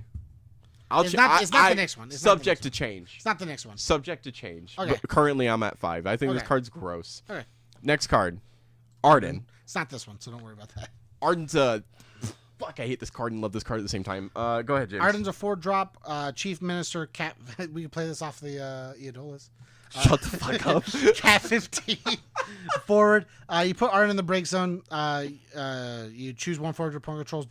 It loses 8k until the end of turn. Damage 5. You pay 0. Play it onto the field and deal yourself a point of damage. This only playable during your turn and during the main phase, and only if Arden's in the break zone. This card fucking sucks. It's a 2. This card should not have been damage 5. If it was damage 3, it'd feel a little bit better. If it was damage nothing and just said play him, deal a point, it would have been better. Yep. 100%. The damage 5 is what holds this card back. Yep. The ability to go, cool, I will just pay 0 and play this Arden. Or even like and take pay a point. 2 to it. Pay 2, spawn it, do yourself a point of damage. I'm okay with that. I can stack the damage I want. Damage is a resource. But the second you are only able to use this card once. Yep. And I think that's stupid. So lame. The funniest thing you could do, and you can't even do it because the game doesn't allow you to do it, is play Rah-La with Arden, but you can't because they're both light and dark, and those can't coexist. Otherwise, it'd be real hilarious. All right, next one. Oh, I didn't even realize that either. Oh, yeah, 5. Yeah. Zodiac 100%. Yeah, I think it's going to be the only 2 5s, but like... I think this card has the potential, and again, we could be wrong, right? We're just two dudes that play the game badly and talk about the game. We play the game badly. We have some bad plays sometimes. I think this card has a high potential to fuck this game up. I think this card's gross. I think the worst part about this card is it's a 6-drop. 6-drop, 9k with haste. I think the haste is what makes up for it. Primal. The reason I don't think the haste makes up for it is you don't get to set up with it and instantly just pop off. You have to have your plays ready and then make the Zodiac play. Cap 14. So, Cap 14. Tap, put a forward into the break zone, choose one forward, remove it from the game. Your opponent removes a card in their hand from the game, usable on any turn. Or, tap, put a forward into the break zone, remove all the cards in your opponent's break zone from the game, draw a card. You can only use this ability once per turn. So, these are not locked to your turn. The bottom one's locked to a once per turn, which is whatever. That's fine. Usually your opponent's only digging in their graveyard once before you get rid of it anyways. The fun thing is that he includes himself in the forwards you want to use, so he's always live the second he hits the board. He doesn't create an ETB. He's a 6-drop 9k. So he's already kind of hard to deal with. He's a dark card, so like some niche cards can deal with him, but nobody's ever playing the niche cards anyways. And the second somebody wants to try to Una things, just pop the Zodiac. Who cares? The funniest thing I found while talking to one of our locals, shoutouts to Kyle Long, was popping this card with his own ability, putting him in the break zone to remove a forward and remove a card from their hand, and then going, cool, I'll play this multicolored Regis and play my Zodiac back and pop the Regis and do it again, which I think is hilarious. No, I think Zodiac's nuts. I think him being a 6-drop is a little overcosted. Or not really overcosted, just sucks that he's a 6 cost, but also if you want to be spicy, you can play Arc in your deck, and now your Arc's a 3 cost. So, like, cool. Like, it doesn't hurt that badly. So, yeah, James, your thoughts? The card's nuts. There's going to be something that works out with this card to actually make it broken. Right now, like, you could, if you have a way of trying to figure out a way to restand it, you can just... Lunafreya. Sage. Garnet. Miwa. Ashura. Yep. There's a bunch of things, but like a good consistent Ashura. dex style. You can flicker moth slashers to make your opponent remove their hand. Oliver, I thought about Rala and Fire Orin. The only issue is that Fire Orin just deals himself damage instead of taking. So he like creates a static field where like if I would receive it, it would go to him as actual damage. So I don't think Rala actually stops that. It'd be really funny. You wouldn't get the draw. Well, Rala would stop that damage, but you want to get the draw because then he's not taking the damage. Well, the issue is Orin takes the damage instead. Yeah. I have to look it up and double. But if I'm correct, Orin takes the damage instead as actual like he takes 4K damage, 8K damage, whatever it is. I think he's a 9K, so he takes 8K damage. I don't know if Rala stops that because the instead effect is now triggered from Orin, meaning the damage will never touch me anyways. And Rala says if I receive damage. But I'm not receiving it. Orin is, and Orin's receiving it as actual damage, and not like Orin would point. Trigger before you receive the damage to say, "Hey, I'm going to counteract it over here." Yeah, hold on. Let me actually just pull up Orin and make sure I have the correct wording because I know it's going to be very important. It's whatever. Keep talking about the card though. You're good. I just moth slashers are real cool. If you figure out a way to restand a bunch. Moth Slasher's hilarious. Yeah. Okay. So Orin says. If you control 2 or more forward, it doesn't matter. At the end of each of your turns, if you've received 4K damage or more, draw a card. Pay 0 during this turn. The next damage dealt to you becomes 0, and deal Orin 8K damage instead. So that creates a replacement effect, if I'm correct. So I don't receive the damage for Rala to even stop it because there's nothing being dealt. This game requires 0 means nothing's being dealt. Yeah, and taking the damage. Rala will trigger on the instance of trying to take damage, but there's no technical window for that. Yeah. Rala is creating the window. Attempting to take your damage does not create a window on its own. It's game function. It is just funny to put them both out there and be like, when I decide to, I'll Orin for this one, and then I'll Rala for the next one. Orin says you can activate to do the thing, versus Rala triggering from the game state activating. Sorry, itself. I don't know why I got super complicated with that. I was just... That's where my mind went. This is as far as I could read because it says if you receive damage, you can tap into the thing, which tells me. Does Rala say if or when? If you receive damage. I don't like the wording on that, but yeah. I don't either, which makes me think it's game state function.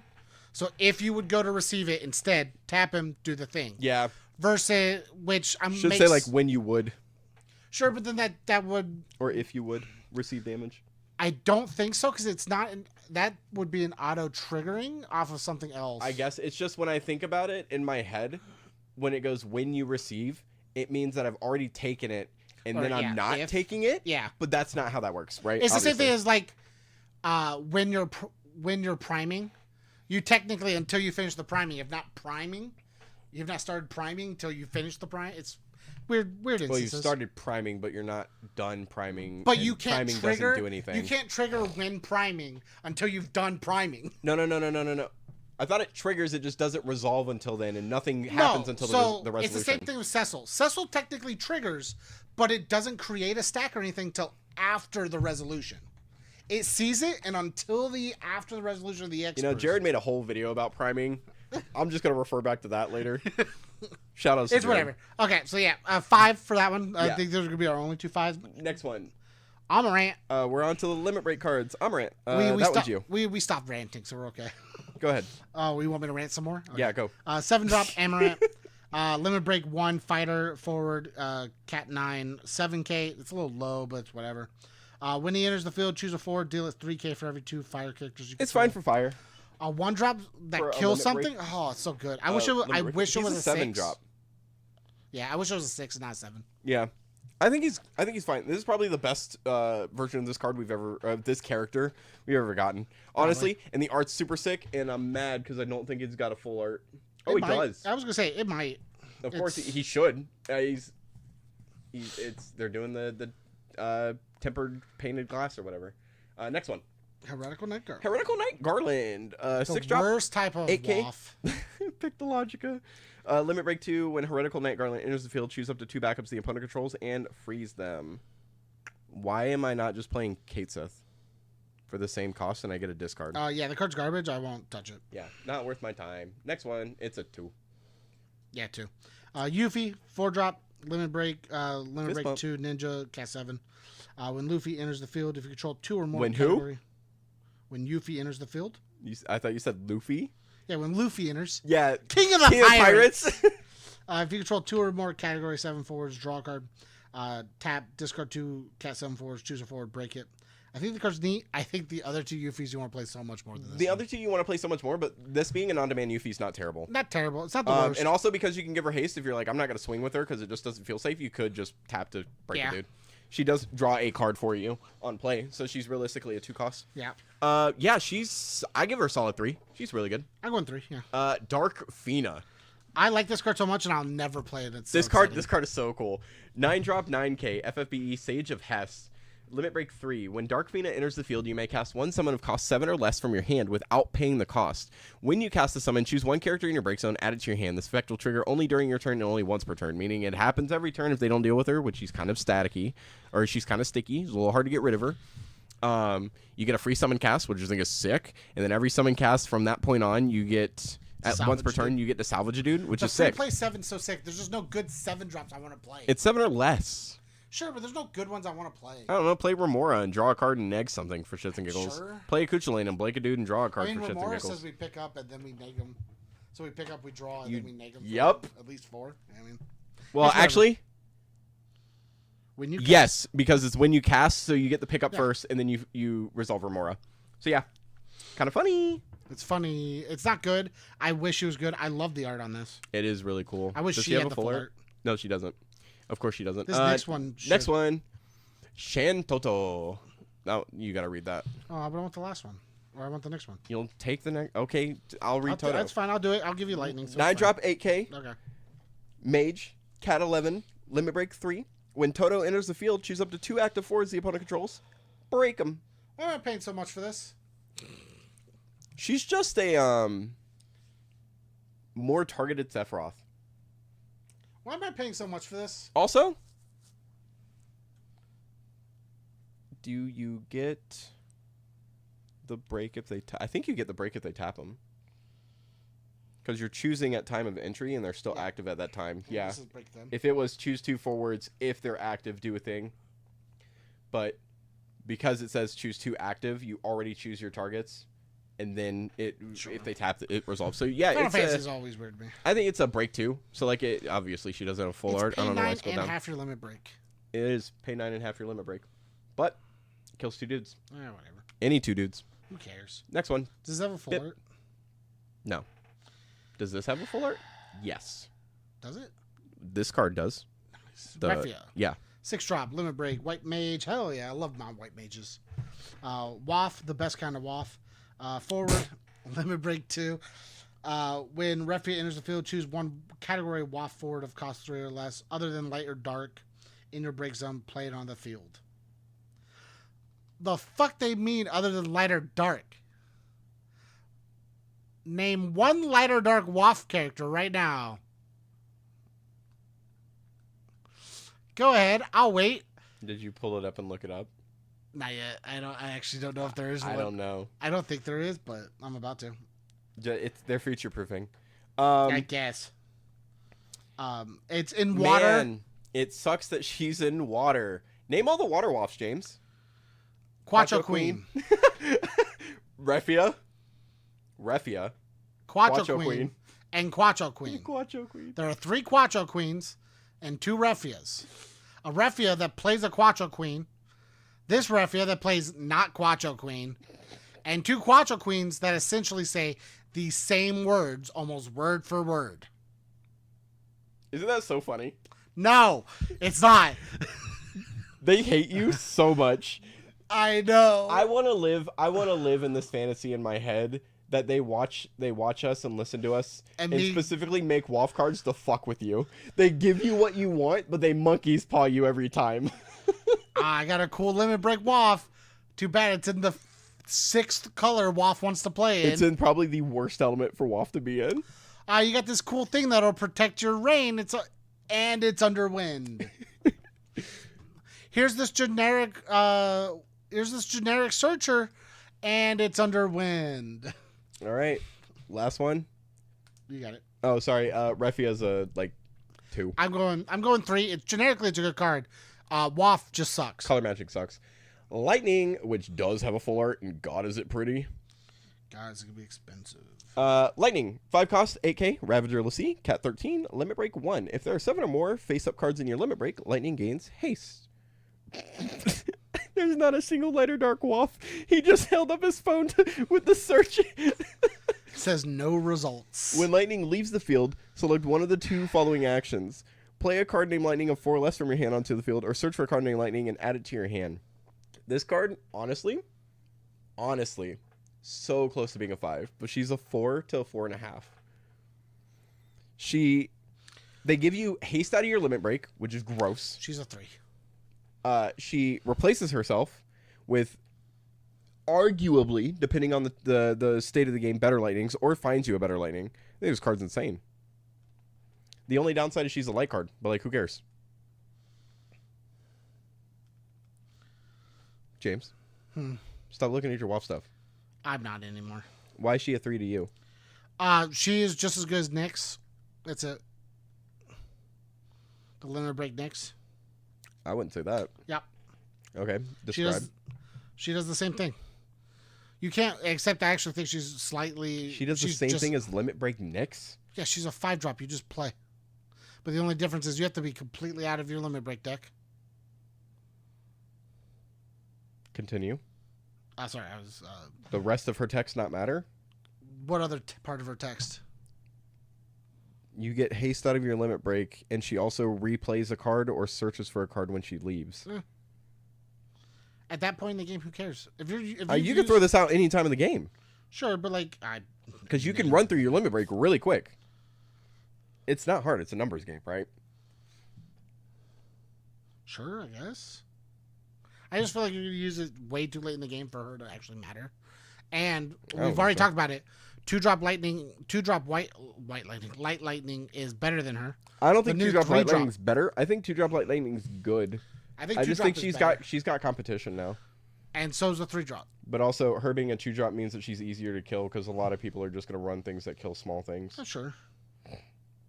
She gets bodied easy. Sure. We're in a disagreement on this one. He's on a 3 and I'm on a 4. Meet me at 3.5. I want you to know I'm teetering on 2 for us, though. Meet me at 3.5. You think an on-demand haster is bad? I think an on-demand haster you can't play till the end of your Limit Break, yeah. Well, you can't give it to them in their Limit Break. That's terrible. For you to hold on to your Limit Break and decide to not use it for a good chunk of the game until you're like, well, now I can just pop out 2 hasters for my Limit Break and my opponent can't do anything seems gross. I agree. That's why I think this is the best way they can do. They can give a Limit Break card haste. You have to use your limit fully to be able to use this. Also, you can put her out beforehand if you want to, and then empty your Limit Break, and she still has haste if it matters. Feels bad. Putting her out, putting a Leo out, and calling it good, I mean, it's whatever. It's not terrible. I don't know, man. I don't think we're going to agree on this one. I don't think we're going to meet a middle ground on this one. I also want you to understand, she has to be the only card in your Limit Break. It's not that everything else is... She has to be the only card. No. Yes. If there are 7 or more face-up cards in your Limit Break, she gains haste.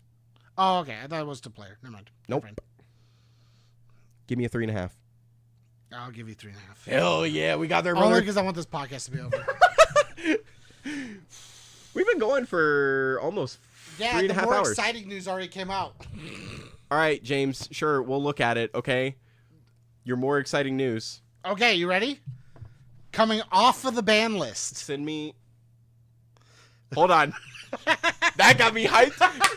Is it what I think it is? No. Fuck! I wish it was Doga. I wish. Coming off of the ban list. I'm trying to pull it up for you now. Give me a second. God dang it, James. How you got to do this to me, man? It was a good leadoff, right? I knew that would get your interest. I'm in Messenger. Okay, let me... coming off of the ban list. Oh, damn. Hold on. You find it? Jared also... Yeah, Jared Scott just posted. Yeah. Coming off of the ban list, Dataluma.